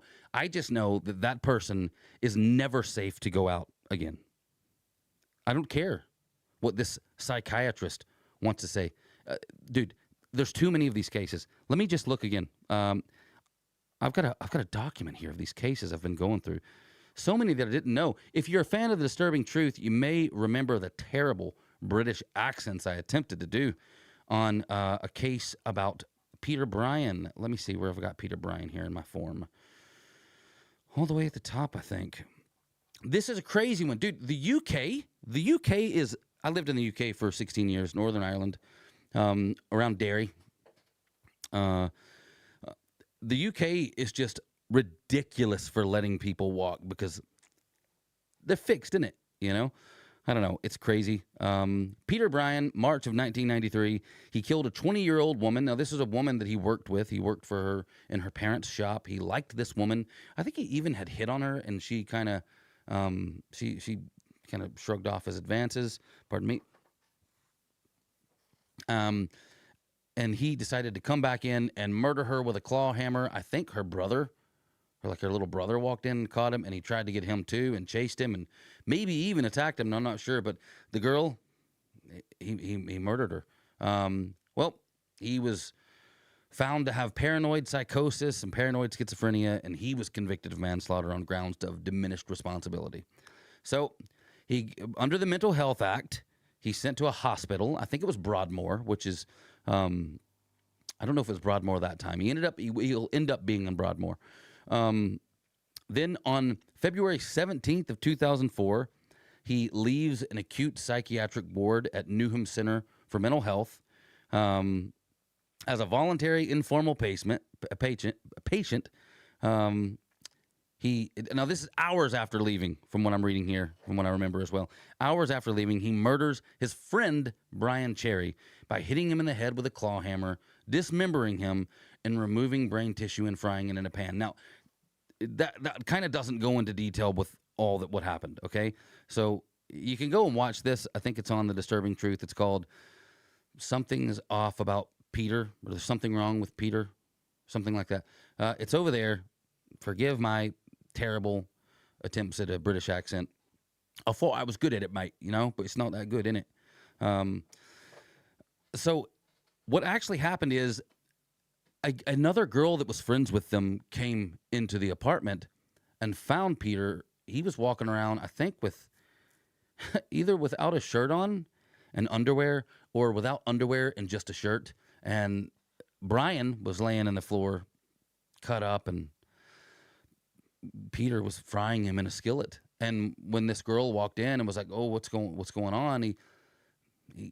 He just was so nonchalant about it, and she just freaked out and she ran, called the cops. The cops came, and when they got there and arrested him, Peter was like, I fried some of his brains up, ate it with butter. It was nice. Hey, guess what, dude? Yeah, you're right. You're right. He has psychiatric problems, but he should never have been let out in the first place. If you hadn't let him out the first time, you wouldn't have that other murder. So they take him, they arrest him. Now he's killed 2 people that we know of. Now he's killed 2 people, and they put him in Broadmoor. Now, Broadmoor is the psychiatric facility. A friend of mine, Dr. Das, actually worked in there. Mental place. It's how some of the worst madness the UK has produced. So in there, at some point, he takes a notion whenever the guards' backs are turned, I guess it's not guards, is it? It's medical staff. Whenever the staff's back are turned, and he decides to just kill another guy. So he murders another guy inside there. Now, here's the thing. I've spoken to forensic psychiatrists about this case, and I've asked them, so do you think it's possible could this guy ever be fixed and healed enough to be let out? And they'll all tell you that with the right amount of help and the right amount of time, it can be done. And there, my friends, is the problem. I think you and I know, I think everybody on this channel knows, that if someone does some crazy shit like that, or like Vince Lee, or like Wesley Allen Dodd, there's another one. There was a guy, look up Wesley Allen Dodd if you don't know him. He's going to be in the book. I've got 15 cases I'm going to be lining out in the book from start to finish, and I'm sure I'll add more. There's other cases that don't quite fit that lend itself relatively to the book. But if people do things like that, how can they ever be trusted again? Ask one of these forensic psychiatrists. Ask one of these review boards. Ask someone from these review boards. Ask them, if we let this person out, can he stay with you? Not with locks on the bedroom doors. That's not normal. These people are normal. They're deemed fit for society. We can let them out. So can this person stay with you? I think they would probably hesitate, especially if they have kids. If they wouldn't, then they need to be locked up with that person. So it's pretty crazy. This book's going to go through it all. I plan to have excerpts from forensic psychiatrists in it. I want to hear from their side. I want them to play devil's advocate in it. I want to hear what they have to say. I don't want it to be a book rooted in confirmation bias. I know where I stand. I'm pretty firm on it. I don't think anything's going to change my mind. But I think people reading it deserve to see what the other side says as well. So I'm going to attempt to let that be seen. Actually, there's going to be a whole chapter that is pretty big devil's advocate when it comes to the whole idea, because I stand so firm on this that, there's one section that needs addressed, and that's postpartum depression. So if you've probably seen, there's been quite a lot of mothers who are they've never been a problem. They've been the greatest mothers ever. They've never been in any trouble. They're not narcissists. They're not psychopaths. They don't have sociopathy. They're not avoidant. These are normal, good, not even just normal, good mothers. And then something seems to happen within a year of childbirth, and they murder 1, 2, 3 of their kids out of the blue, and then within months have no idea why they did it. So that's something that absolutely needs addressed in the book, and it will be. I stand firm on my beliefs, but on that one, I do have some caveats to it, though I will still stand firm on my belief. I think when you do things like that, you can never be trusted to be let out again. For instance, if I committed a crazy, heinous act like that, and then I came to, and suddenly I'm fine. Let's, in any of these, whether it's I was a mother and postpartum depression was the root to which caused me to kill my offspring, or if I cannibalized a guy on a Greyhound bus, or just anything like that, and then it could be put down to, David Olson, okay, shot my mother with a shotgun, right? Let's say that even. I would be so disturbed by the idea that me, could do something so heinous to someone that didn't deserve it. Not talking about self-defense, we're talking about heinous, just ending a life, pure innocent, right? I would be so disturbed by the fact that I was capable of such a monstrosity that I would not want to come out. I would refuse to be let out. I wouldn't want to come out. Actually, I don't think I'd actually get to a point where I would be let out, because I don't think I would let myself stick around that long. So that's where I stand on it all. It's pretty crazy. The book's going to be crazy. The book's going to be good. It's going to take a year to get it all out. Yeah, this is the first live stream on One Crime TV. 100,000 subscribers. I'm going to check out some of the comments now. I want to see what you guys are saying. So, once again, thank you guys for this. I think we're almost at 110,000 subscribers, by the way. So, I was sick. I was in Ireland performing at a wedding, and then I got back. I was sick. And then Lucas was sick, and then Mrs. Black was sick. She's still talking. My voice is even kind of still going right now.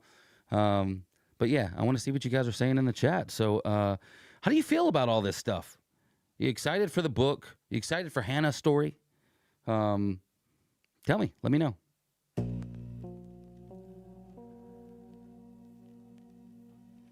Tracy Pope says, I remember you asking the British doctor if he wanted to be a neighbor. He beat around the bush. Yes, that's Dr. Das. Dr. Das is a good guy. He's a professional. He's 100%. He's a professional, But look, here's the thing with this idea of killing in sick. Look, these guys have to, dude. You can't be Dr. Das and think someone can't be healed if they're deemed insane. It's like it's your Bible. That's part of your Trinity. You just can't.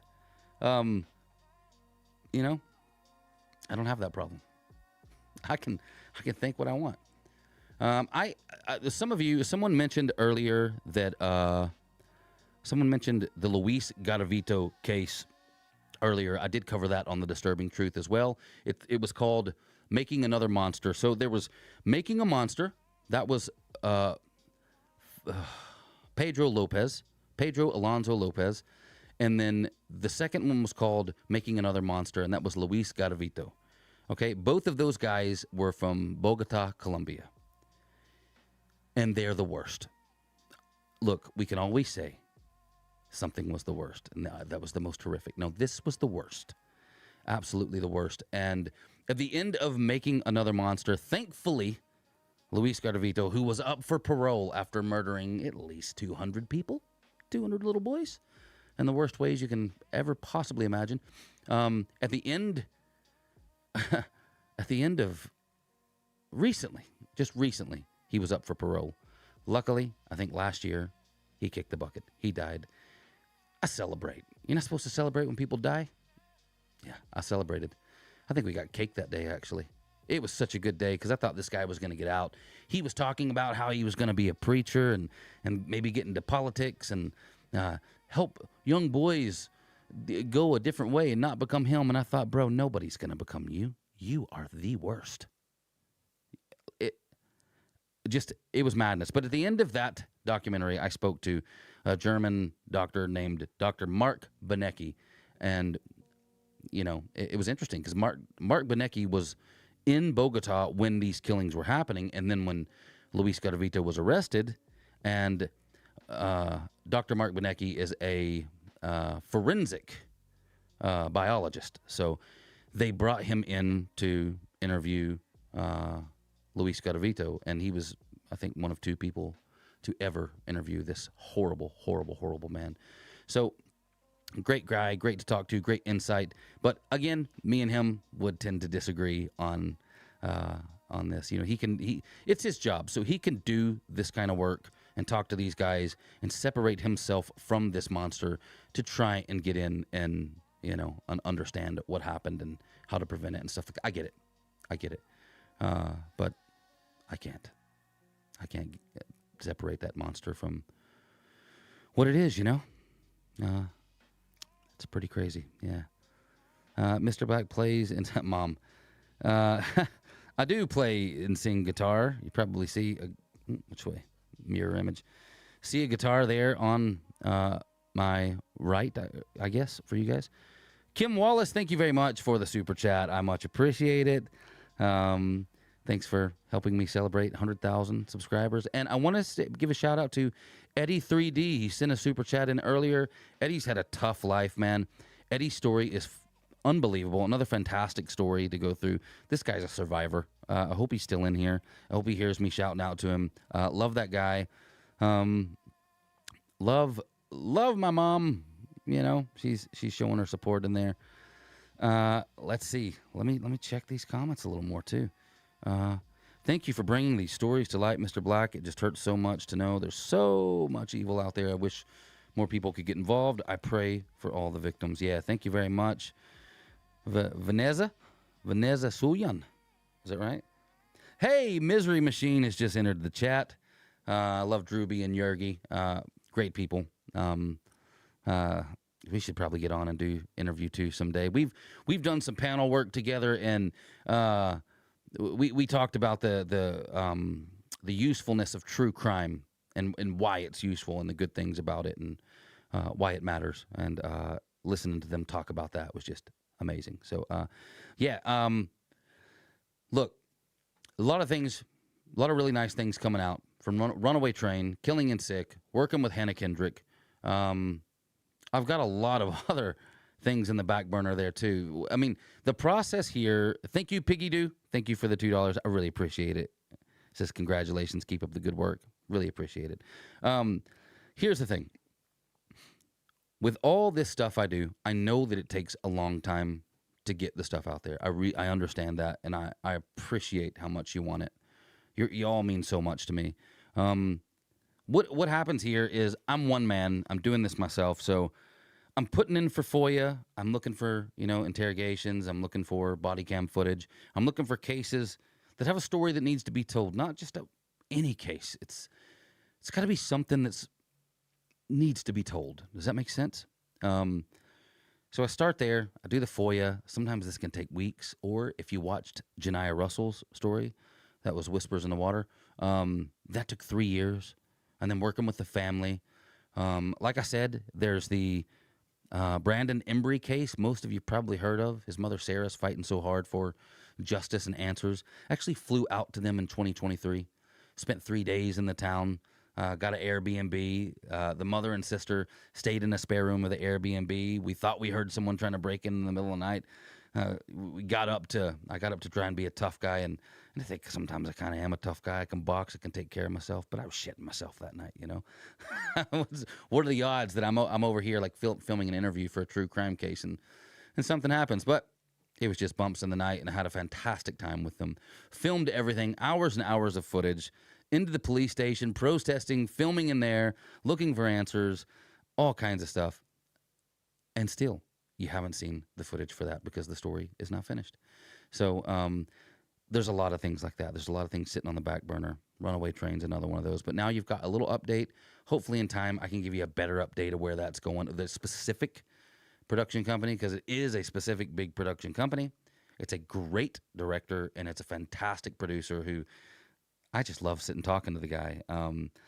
Me and this guy are also looking into the Mary Collins case. I don't know if you're familiar with the Mary Collins case, but that one's just sickening. It's just really heartbreaking. So I will at some point be flying out to her grandmother who raised her pretty much and interviewing her. This woman was battling cancer, and she fought for Mary. To this day, she's fighting. Actually, I think I'm going to post her recent statement in court on my community tab. It's just like, while she was talking, I just saw an Avenger. It was just amazing. The woman was elevating in front of me. And they had the audacity on the board to tell her that she had to wrap it up. Hey, thank you so much, Rainy Day. Rainy Day is amazing. She says I need a join button. Also, just wanted to send you some love. It's been amazing to see how far you've come in the past 10 years. Congratulations. If you're on Patreon, look for the Rainy Day Survivors. That story was written for her because about 10 years ago, she bought us two MXL 990 mics to help us with production. She's an awesome person. She's been around for a while. Vanessa Suyan, I think that's how you say your name, with the 200, I don't know what those are, but thank you so much for that. Super. Let me look at these. Let me look at these little comments, man. It's so hard to see. I think I'm getting old. Frog says, wait. Oh, no, hold on. Knocked up and out says, oh, no, we know the time and effort you put into your work. Thank you so much. We're happy with what we get when we get it. Good quality is better than bad quality every time. I agree with you. Chessie Frog says, wait. They charge for FOIA? Oh, God, yes, they do. Misery Machine's right. They can charge. Some places are pretty cool. They've got what you call sunshine laws. And places like New Mexico are just amazing. They will just fire it out to you. That's where the Baby Brianna case came from. And they were just so helpful. But, you got to be careful with this stuff because sometimes they will send you stuff that you really shouldn't put out there. There's some stuff that, to put out there is just you being a dick. It's just insensitive. But the Baby Brianna case was pretty heavy. Some of the stuff that was in there, I was like, no, I'm not putting that out. But I was warned ahead of time. So FOIA's a touch and go situation. Touch and cloth, as they say in Ireland. So, yeah. I saw Nightmare Files in here recently. He said, congratulations on 100K. Thank you very much. I much appreciate it. Sarah Kirkpatrick. Mr. Black, you're the most amazing creator. I hope you get 1 million. Thank you very much. Sarah Kirkpatrick. I remember a Sarah Kirkpatrick that ran a channel that made horror shorts. And she also worked on Supernatural. We were talking back in the day about doing some work together. If that's you, good to see you again. It's been a while. Hannah Kendrick, thank you so much for all the big comments and blessings you're sending our way. I hope everybody goes to Hannah's Facebook page. Please check out her book. It'll be listed on her Facebook page. Here, I'll put it up on the screen again. Give me a second. I'll probably have to go through to... Oh, no, hold on. We'll go here, and there we go. This is Hannah Kendrick's book. Dude, go get it, man. What are you waiting for? And I'm going to give away 3 of them on the channel. They're going to be signed. Hannah's going to send them out to you, and I'm going to give her some dough for that. And I'm going to pick up 1 extra for my mom, too, because I know she'll love it. Go get this. This woman's a hero. This woman is a reason to never give up. Go get it. Go get on her Facebook page and show her some love. She's amazing. Albuquerque in the house. Hey, Albuquerque. How are you? That reminds me of Weird Al Yankovic. There's a song called Albuquerque back in the day. Quality, not quantity, says Tracy Pope. Yeah. Yeah, I totally agree. I mean, for me, it's just a must. It can take a while, but for me, it's got to be. It's absolutely got to be. Tracy Pope says it should be free. So here's the thing. The FOIA technically is free, but they have like a full-time clerk that handles all this, so that clerk has to be paid. Now, you could argue that they should be paid out of taxes. Fair enough. But they kind of... I think they use this as a way to stop needless amounts of requesting FOIA. And then, obviously, there are some departments in some areas that really rip the ass out of it. And there's a couple of places. So, for instance, Arkansas and Tennessee, I believe you need a state ID to actually request FOIA. And then there are other places like, I want to say Massachusetts. I'm not sure. But there are other places where you just aren't getting anything. North Carolina, that's a tough one. You need a court order, which families can get, which, work in the Mary Collins case is going to be difficult because we're going to need a court order to get those interrogation footage once these 4 trials go through. But with the help of the family, we should be able to get that stuff. And then you got other places that will just put so much weight and stress and time on it that you're never getting anything. For instance, New York, L.A. I mean, trying to get FOIA on the Blake libel case, still waiting. It's been 4 years. Bianca Devins, still waiting. It's been 2 or 3 years. It just depends on what state it's in. And then, like I said, some states are sunshine states, and they make it very easy for you. Love from South Carolina. South Carolina, I believe, is an easy place to get FOIA. Hey from Australia. Hey, Australia. Do you have FOIA laws in Australia? Open records? I wonder.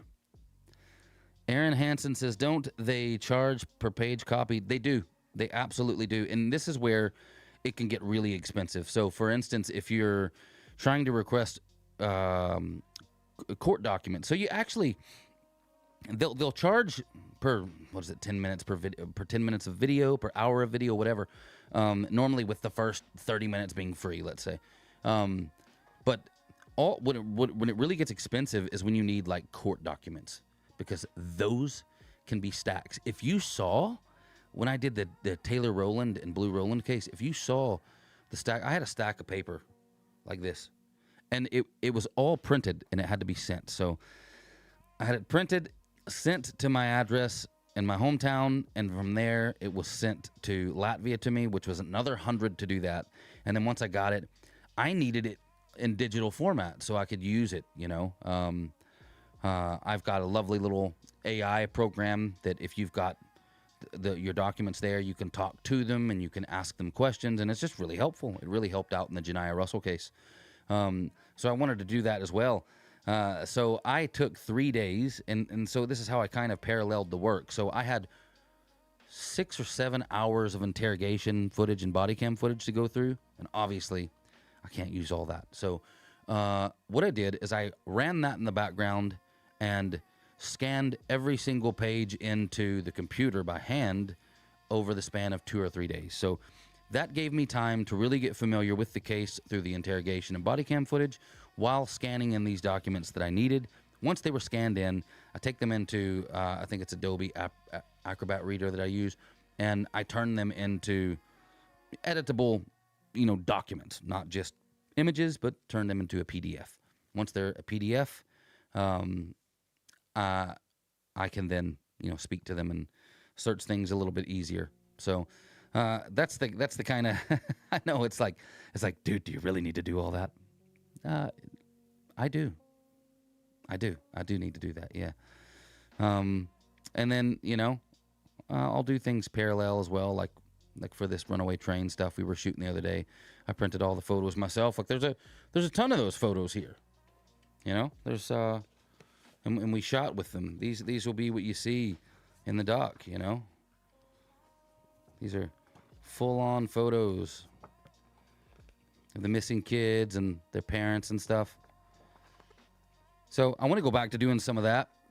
If you're wondering about, like, why is the black gloves putting the pictures up in the videos? Well, that's something that I started on The Disturbing Truth, and I carried on, and the black gloves aren't to be creepy. The black gloves are literally not to leave fingerprints on the photos. So, and it just kind of fit with the Mr. Black kind of vibe, and I actually have real black gloves down there for that purpose. That Tom and I used to use when filming stuff, like we did Scream for Me. We did a lot on this desk here, filming with real photos. So, yeah, we're going to do some more of that kind of stuff as well. Let me check this out of here. Oh, yes. Yes, Ashley McKinney, I understand, yeah. Fallon Friedley. I was just talking with Fallon's mom yesterday and today. Yeah.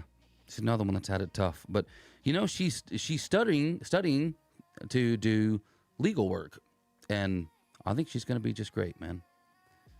Yeah, really love that woman. Fallon Friedley was a tough case, yeah, very tough case. And another channel put out. I noticed it when it came out. There was another channel recently that did the Fallon Friedley case, and they brought out this. this footage that I hadn't seen. Like there was body cam footage, and I'd never seen that. You know, when it shows them like working on Fallon on the ground. I think Fallon was blurred out, fair enough. But then towards the end, they actually ended up showing some of the, you know, the abuse that Fallon went through, and I thought it was pretty horrible that they left that in. Yeah, agree with you, Misery Machine. Fallon's mom is an incredible lady, and she did get the channel to remove that part and cut it out. So that's good, I guess. Need a drink.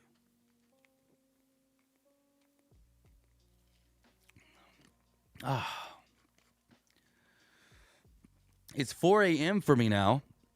2 hours of Mr. Black, and you feel spoiled, Melissa? Wow. That's nice. I guess I don't really have a whole lot else. Are there any questions that you have for me? I'm willing to take questions. I Love Oklahoma says, Mr. Black, I'm totally enjoying this. I have been with you since the Creepypasta channel. Love you to pieces. Thank you for all your hard work. Thank you for sticking around so long. I mean, you've been around, you know, nearly 10 years. I know there's a lot of you that have. And a lot of you, I wouldn't say a lot, but there's some of you that I know miss the, I know a lot of you miss the, some of you miss the Mr. Black Pasta fictional stories. And if you weren't here early, you can get those on Patreon. It's only $1 a month, and they're all there. And you can listen to them at your leisure. My mom loved those back in the day, too. Why don't I do them anymore? It's just, first of all, time-wise, I'm really caught up in working on One Crime TV, and filming this film as well. And here's a super chat about it. Was your first channel Mr. Creepypasta? I was a fan of that channel, and it disappeared. Then came The Disturbing Truth, and now this. Pardon me. So let me go back up. A Wicked World. Cassie covered Fallon.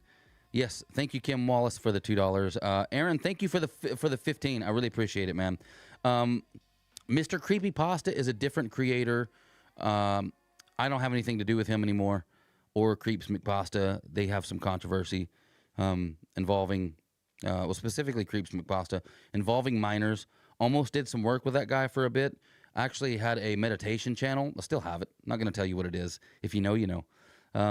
It's for sleep hypnosis. But Mr. Creepypasta, Creeps McPasta, that did the scary story, still does them. Had some real big controversy where he was sexting with a minor, and there's no other way to say that. And I'm not going to say allegedly because it was a fact. 100% fact. And all those guys backed him up for it. And I backed out of that community pretty quickly. I wanted nothing to do with that shit. I had no idea. I wasn't close with them.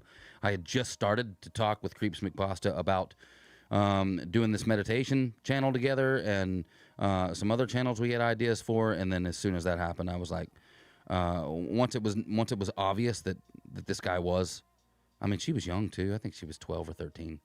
You know, it was like, yeah, bye, dude. You know, yeah. So I'm out on it. If you don't know about that situation, you can find it. It's online. There's plenty of takes on it. I can't remember the names of the guys that covered them even, but just look up Creeps McPasta drama if you want to know, if you want to keep yourself in the right and not support somebody that's a piece of shit. Awesome Possum says Dark Somnium is amazeballs. Dude, Dark Somnium is just awesome. This guy is so good. I remember having like 15,000 subscribers, maybe less, maybe 12,000 or something. And Dark Somnium had like 4, maybe even less than that, maybe less. And we started talking, and I was like, dude, I think you're so good. I think your voice is so good. I think you're going to be, really big. I think you're going to be one of the biggest here. You're going to pass me. And he was like, oh, no, I don't know about that. And at the time, he had this idea for, like, this piano in the woods or something, and he was making his own music and all that kind of stuff. And before we knew it, that guy was way past me. Way past me, dude. He's really good. Guy's got a lot of talent. Nothing bad to say about him. Mr. Black equals Batman. You know what I used to get when I did Mr. Black Pasta, when it was the fiction stuff, because I'm from Arkansas, so some of that bleeds through every once in a while. I used to get Matthew McConaughey. Yeah. All right. Probably get more chicks if we take our shirts off. Yeah, I got it a lot. Who else? What do you call the guy from American Horror Story that he's a fantastic actor? He plays all the parts. Evan Peters. I used to get that a little bit too. Somebody said something that caught my eye, I thought. Libby Balshaw says, I've been with you from the beginning too. I love the music and songs you have in your productions. How do you pick them? Libby, dude, you probably, if you've been here since back in the days of Mr. Black Pasta, you probably remember that, like, we used to actually have like live artists perform in some of the episodes. Even on the old Bloody Basement podcast that I had, we would have had, like, I think my friend Rossborough, if you remember Rossborough, he came in and performed Burn Blue before the episode he was on. Yeah. Yeah, we used to do a lot of music. Wow. It's a little harder when you're dealing with, actual death to have like a performer come in and just feels like, what's going on here? But with fiction stuff, it made a little more sense. Pardon me. Coca-Cola, am I right? On one of his interviews, he said, he also goes by Lord Black. Yeah. I mean, make me look like a narcissist. Hello from Arkansas, Courtney Reed. Hey, what part of Arkansas are you from? I'm from Jonesboro. You've probably noticed on the channel we've had, I think, 3 stories from Jonesboro. There will be another one soon this year, which involves one of the craziest days I think will ever happen to me. I mean, yeah, we'll just get to it. I think my mom knows what I'm talking about. I was young. I was in junior high. And some kids in a school across the town that were my age pulled the fire alarm. Yeah, we'll get to that later on. Maybe the start of next year. Crazy day. I've even got a survivor from that day that is going to tell their story. Jessica Hendrick, thank you very much for the $5. There's only a handful of good channels for true crime, but you're hands down one of the best. Oh, keep up the great work. You're awesome, sir. No, hey, thank you. Thank you so much. It's still, you know what? It still amazes me that people leave super thanks and super comments and send in super chats. Like, none of this is expected, guys. I don't expect this. I just love it when you watch the videos. That's all you really need to do to support me. All the rest is just extra. I really appreciate it. I'm not gonna lie, I do get this crazy, I guess it's like imposter syndrome. Like, I just feel like it's, that's, like taking, I guess, like putting your hand in a cookie jar, but they're your cookies. You were given those cookies. Somebody gave them to you as a gift, but you just like, are these my cookies? I have all these cookies. So that's how I kind of feel about you guys. You guys make me feel really good. It's amazing. Randolph County, Jonesboro is about an hour away. Yes. Nice. Wow. Hope you guys are staying safe from tornadoes. Here's a story for you. In 2021,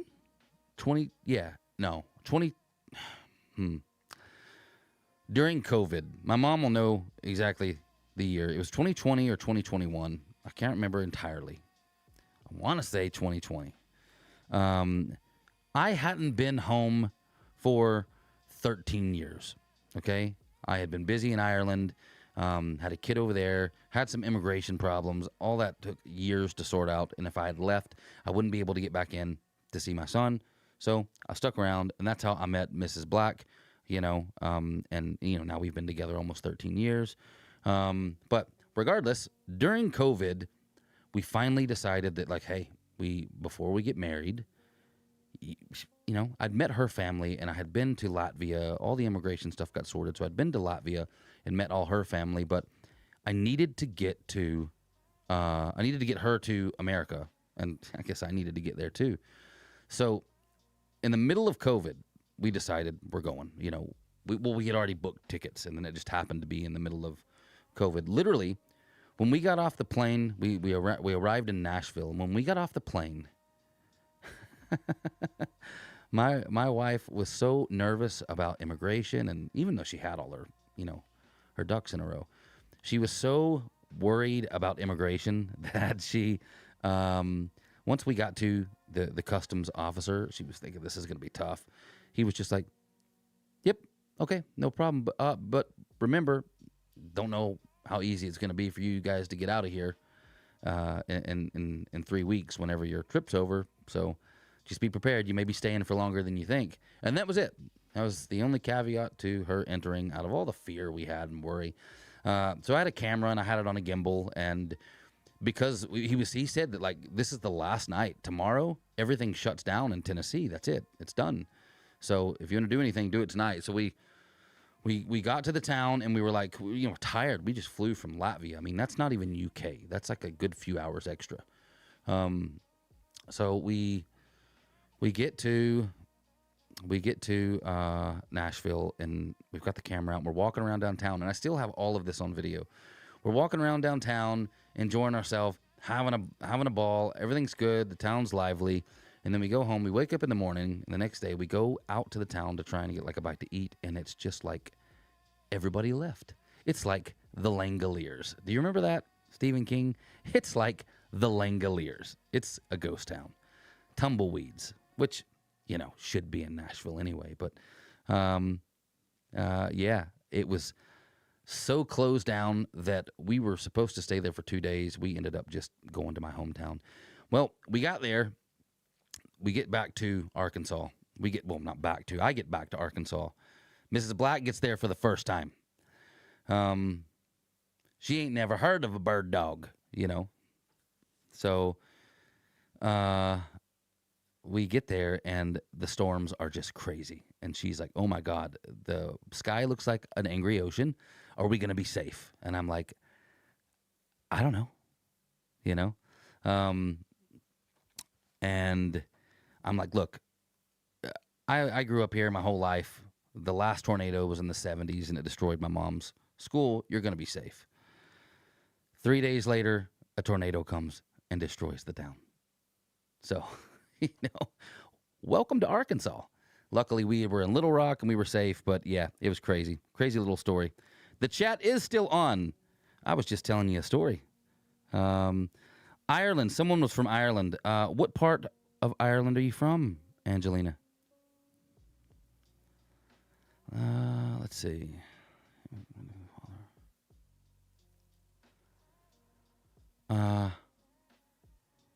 I'm looking. What part? 3. Well, you are. Yeah, I'm 3 hours from you in Ireland. Yeah, I was just there a month ago. What part of Ireland are you from? I enjoy your performing, Justin. You sing and play amazing. You're so multi-talented. Oh, thank you very much. Thanks a lot. Yeah, I contemplated pulling this. I had this guitar plugged in earlier and was kind of jamming around while I was checking things out, but I think my nerves have got the better of me. I sent two super chats earlier. Can you read them? Let me check. I think I did get one of you. Let me see. I'll see the supers. How can I do that? Oh, I had top chat on. I'm from Dublin. Angelina, I was just in Dublin on Grafton Street with my friend Jordan O'Keefe. We were doing a bit of busking there. It was really fun. Yeah, I had a blast. Yeah, Annie Elise is great. That's my true crime little sister. She's busy tonight with the kids, or she was going to drop by and say hello. Let me check out these super chats that I may have missed before we wrap this up. I wish it would just let me see Super chats. Hold on. Maybe I need to go to the... Huh. Hold on. Let me check here on the phone. I don't want to miss super chats. I don't want to miss them. I love you guys. Let me see.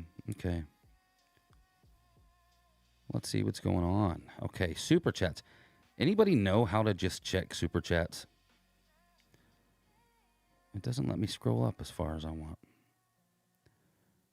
Okay. Hey, I'll tell you what. Look, it's 4:20 a.m. Yeah, you know what that means on my side of the world. I cannot see the super chats, but listen, if you will just tell me down here again in the chat, I'll try and read it off for you. Let me... Scribe Light. Yeah, we had a problem getting. So with Jennifer, we spoke on Twitter, but for some reason there was some issue with getting it to work from him. Scribe Light, are you on? Hey, are you on the app now? I just saw you have messages. Yeah. Hey, let's try and get Scribe Light on. Give me 2 seconds.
Well, I don't know what's going on with Scribe Light, but look what I got.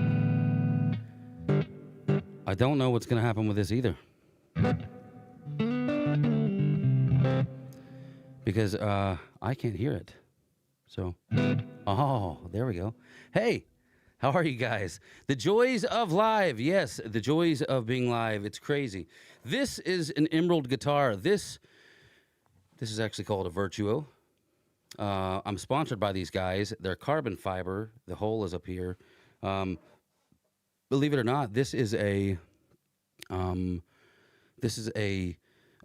Irish guitar that's made specifically in Ireland out of carbon fiber. There's no wood except a little thin piece in there. Jen Edwards and Leonidas the $5, I guess. You have one of the best voices. I really appreciate the time you take. The time and care you take, you give the victims their dignity. Thank you so much. You know, I really appreciate that.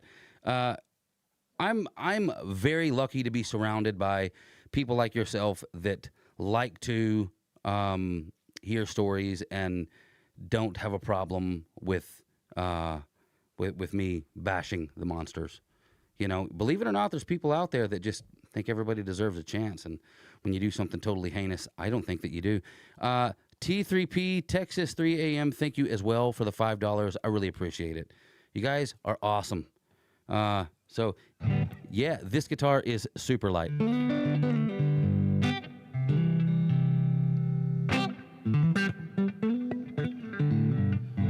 Can you hear it?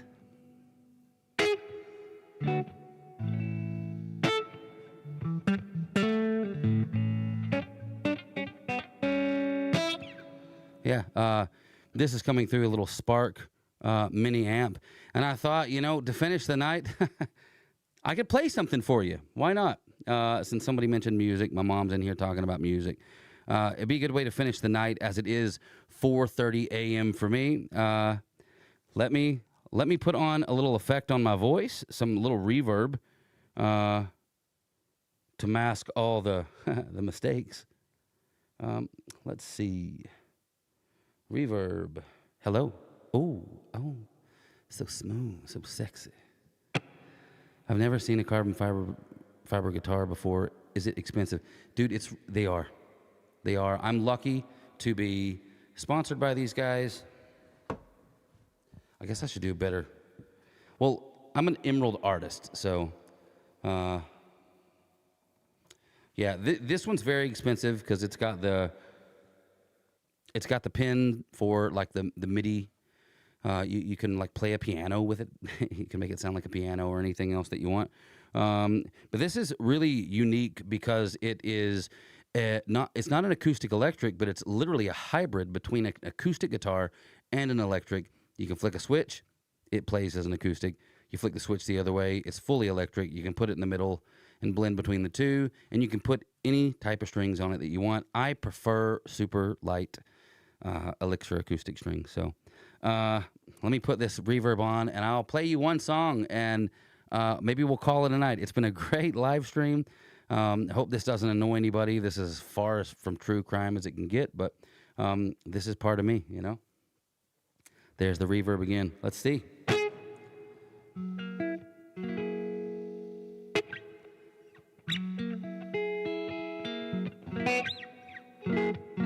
All right. I'm so nervous, by the way. You don't got to be beautiful to turn me on. I just need your body, baby, from dusk till dawn.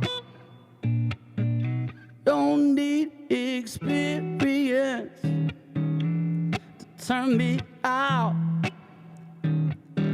Just leave it all up to me. I'll show you what it's all about. You don't got to be rich to be my girl. Don't got to be cool to rule the world. Ain't no particular sign I'm compatible with. I just want your extra time and your your kiss.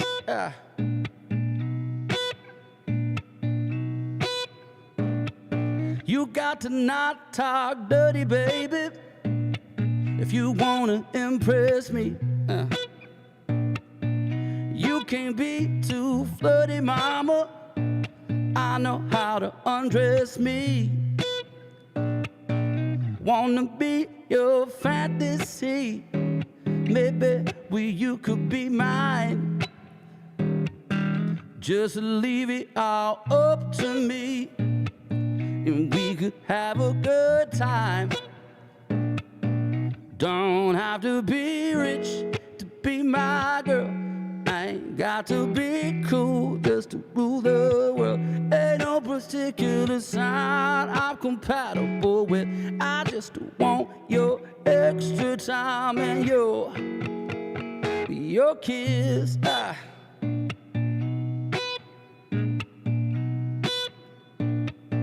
Think I wanna dance.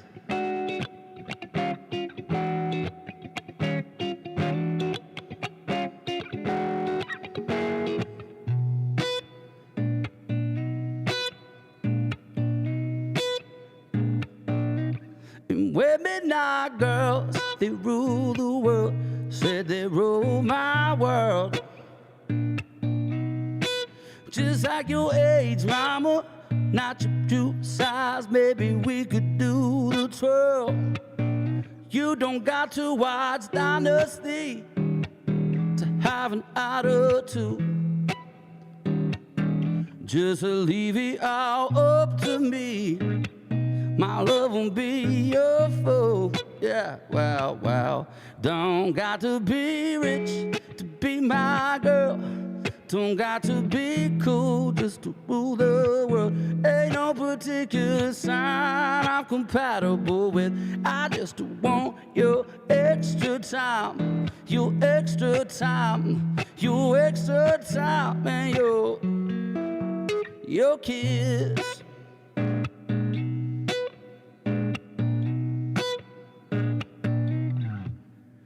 There you go. A little song for those of you who have never heard me before play any music and probably won't ever again. Look, it's been a great live stream. I really must go. I'm going to take tomorrow off and spend it with the family. Lucas was a little sick this weekend. He's feeling so much better, but we're still going to keep him from school one more day and just spend it all together. My wife's sister's in town, and her new baby's in town. It's only a month old, so it's 4:30 a.m. It's been a pleasure. Look, we couldn't get it to work for me and Scribe Light, but I'm telling you, go and check him out. He's great. Let me put up his screen that I had for him. Living on Borrowed Crime is Scribe Light. Okay, you can get that YouTube at Scribe Light or X at Scribe_Light. Dude's great. I really wanted to introduce him to you. I wanted you guys to get familiar with him.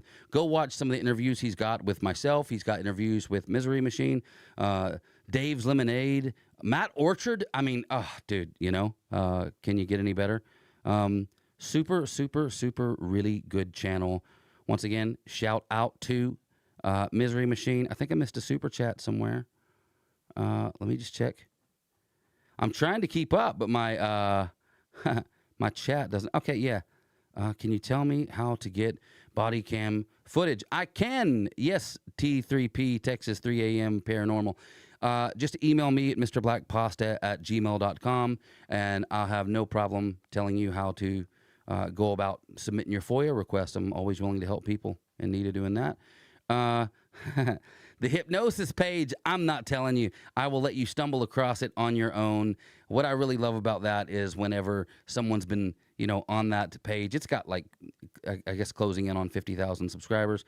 And I like when someone's been listening to that channel for a while and then suddenly makes the connection after 8 months that it's my voice. It's pretty cool. So, yeah, it's been great. Thanks for all the support. We are at 100,000 subscribers. It will by no means stop there. The Disturbing Truth, I think, was at like 330,000 subscribers. So we've got a ways to go. But, dude, we've come on so fast with the help of you guys. And I can't ask for better. I really am over the moon about it. We're doing good work out there. Please don't forget Taylor Rowland. Let me get this off. Taylor Rowland. If you haven't heard that story, it's on my channel. It's called Little Boy or Boy Blue and the Monsters, I think. Okay, so his sister is Taylor. That's who we're referring to when we talk about Taylor. That's what this T-shirt's for. I keep grabbing the mirror image. That's what this T-shirt's for. Still working on getting her to. I don't think it's going to be Disneyland. I think it's going to be like Silver Dollar City. I think it just makes more sense. And apparently it's like just as fun and maybe more fun. Like one of the #1 parks or something. I went there when I was young. It was great. So at some point, I plan to get over to Arkansas, take that little girl and her family all together to Silver Dollar City. I also plan on getting her a dog replica of the dog she has, so that whenever she has seizures, sometimes doesn't do too well because of the trauma. I want her to have a copy of the dog that she has in the house that she can take into the hospital and she can take into trips and stuff where she can't always take her dog, so that it makes her feel a little better, So I'm going to have a replica done of that dog. There's companies you can do that, so it's going to be cool. My mom says, gosh, look at those arms. You've been, yes, we have a gym next door and we have been lifting quite heavy. Yeah. So, I gotta live up to this wherever it is. I've got to live up to this, Taylor's big brother in security name. So, Corrine, thank you very much for the $5. You guys are so cool.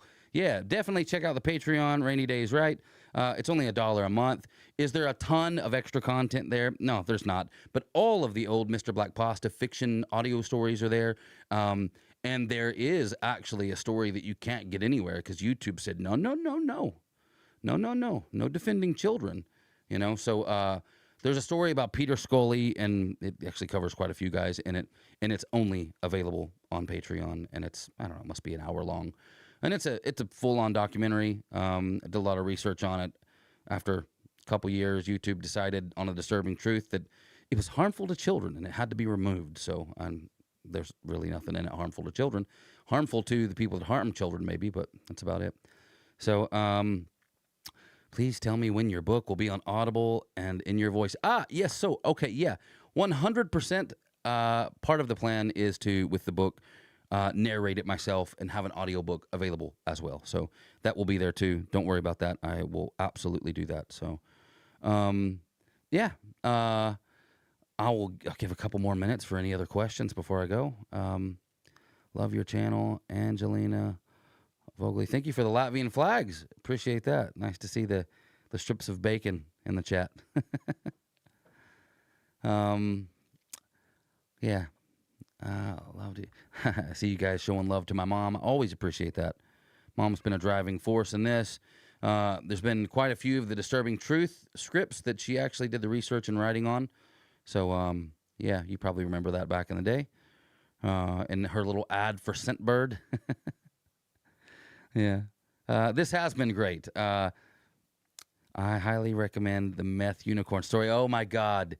Yes, it is Disassociated Soul. So there is a funny series of stories. I think there's 3 of them called Meth Ninja. That is, they're not true stories, but they're loosely based on a family member. I won't say who. His name is changed in the thing and all. But the first story is very close to true. The second one, nah. And third one is like, no, it's completely fiction. So, but they're kind of funny. Some people really like them. They're available on Patreon as well. Again, remember, these are all old. I've still got Scribe Light up here. These are all old. These are all old fiction stories I wrote. Some of them have a little comical twist and some acting in them, things like that. So you get them all on Patreon. And what else? That's it. Killing in Sick. Yeah, Killing in Sick's there. Be on the lookout for this. This is just a mock-up book cover, but it's going to be something like this, I think. I think it suits, yeah, what else can I tell you guys? Not much else, you know. Yeah, thanks very much for sticking around, and excited to see you all for the first time, and just be on the lookout for all this stuff. Look, I'm always happy to hear from you guys. If you got any questions, send me an email, MrBlackPasta@gmail.com. I do get a lot of them, but I try to respond to everybody, unless you're a dick, you know. And then you got to be a clever dick for me to want to kind of go back and forth with you. Mountain Home, Arkansas. Wow, dude, love it. I used to go to Mountain Home with church when I was young. Mountain Home's cool. Lisa Wilson, you're truly the GOAT, hands down. Really appreciate your work. I don't think I'm the GOAT, man. I just think that I do what I do, and I'm glad you guys like it. Yeah, I'll continue to do that for you guys, you know. Thanks for sticking by me for so long. Guys, it's a pleasure. And I think it's time to sign off. It's 4:41 a.m.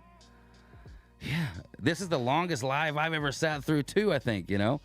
Hello from Conway. Good day from Brisbane, Australia. I'm off to find Hannah's channel. You want to find Hannah's channel? Let me pop it up on the screen for you again. This is Hannah's channel. That's where you can find all her stuff. Actually, Hannah, you're better to get her on Facebook, and then you can probably get all her other stuff through there. Her book is on Amazon. It's called Heroes and Monsters. But again, if you go to her Facebook, which is Facebook at Heroes and Monsters 81, you're going to find it all. It's all going to be there. Jen as well, Jennifer Coffindaffer, took time out of her schedule just before she had to be on News Nation to talk with us about the David case. That was great. Really appreciate that. She's YouTube at Break the Case, X at Coffindaffer FBI. Scribe Light, we couldn't make it happen, but we're going to do it. Trust me, we're going to do it again. Next time, hopefully, I'll be able to have video on these two. I'm still figuring everything out.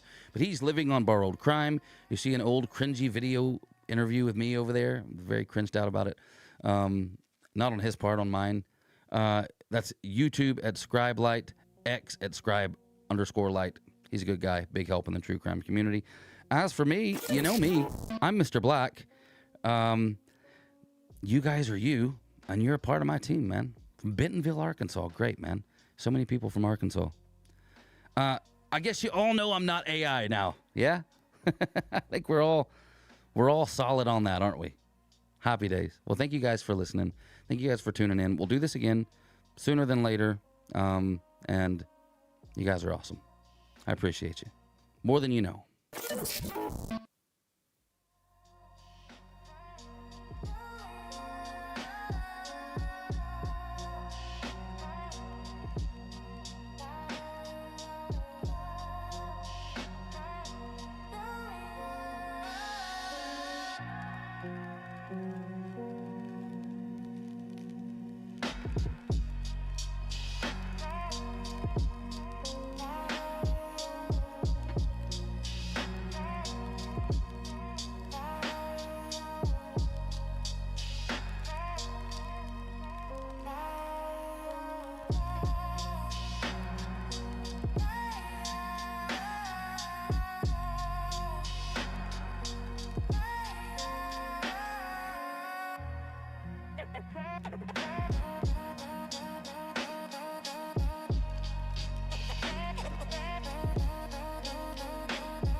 What are you guys doing here? It's time to go home. That's it. Leave the chat, exit the room, politely, single file order. Let's just get out of here. It's time to go. We did it. We got 100,000 subscribers. You know, it's time to call it a night. You guys are just hanging around. You know, club's closing. If you don't work here or someone that works here, you got to get the out. Simple. It's that easy. Okay? Love you guys.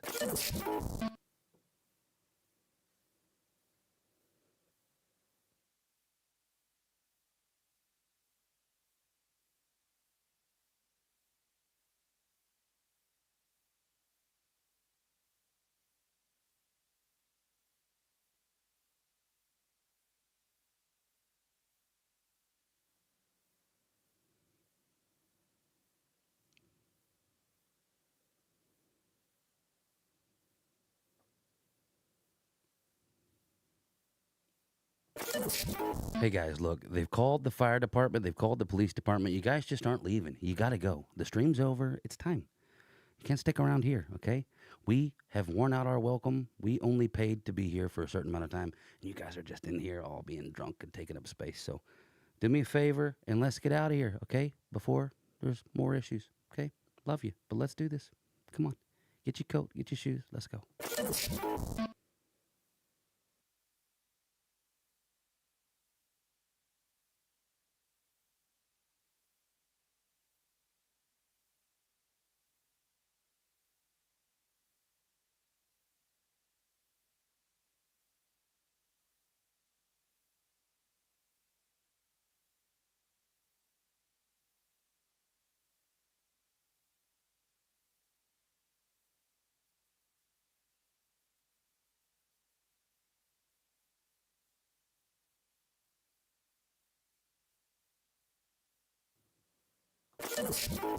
Okay, look, it's not funny now. There's over 100 of you still in here just hanging around, okay?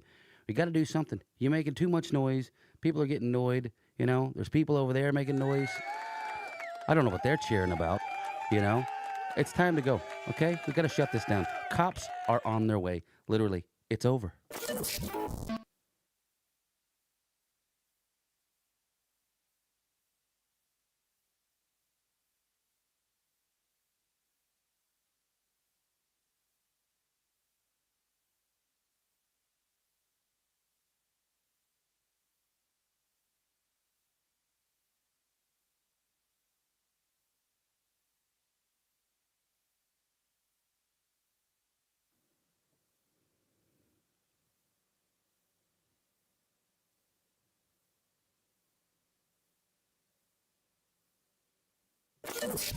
Right, seriously, if you don't get out of here, there's going to be so many cops on this place that you're going to get your handed to you, all right? You have to go.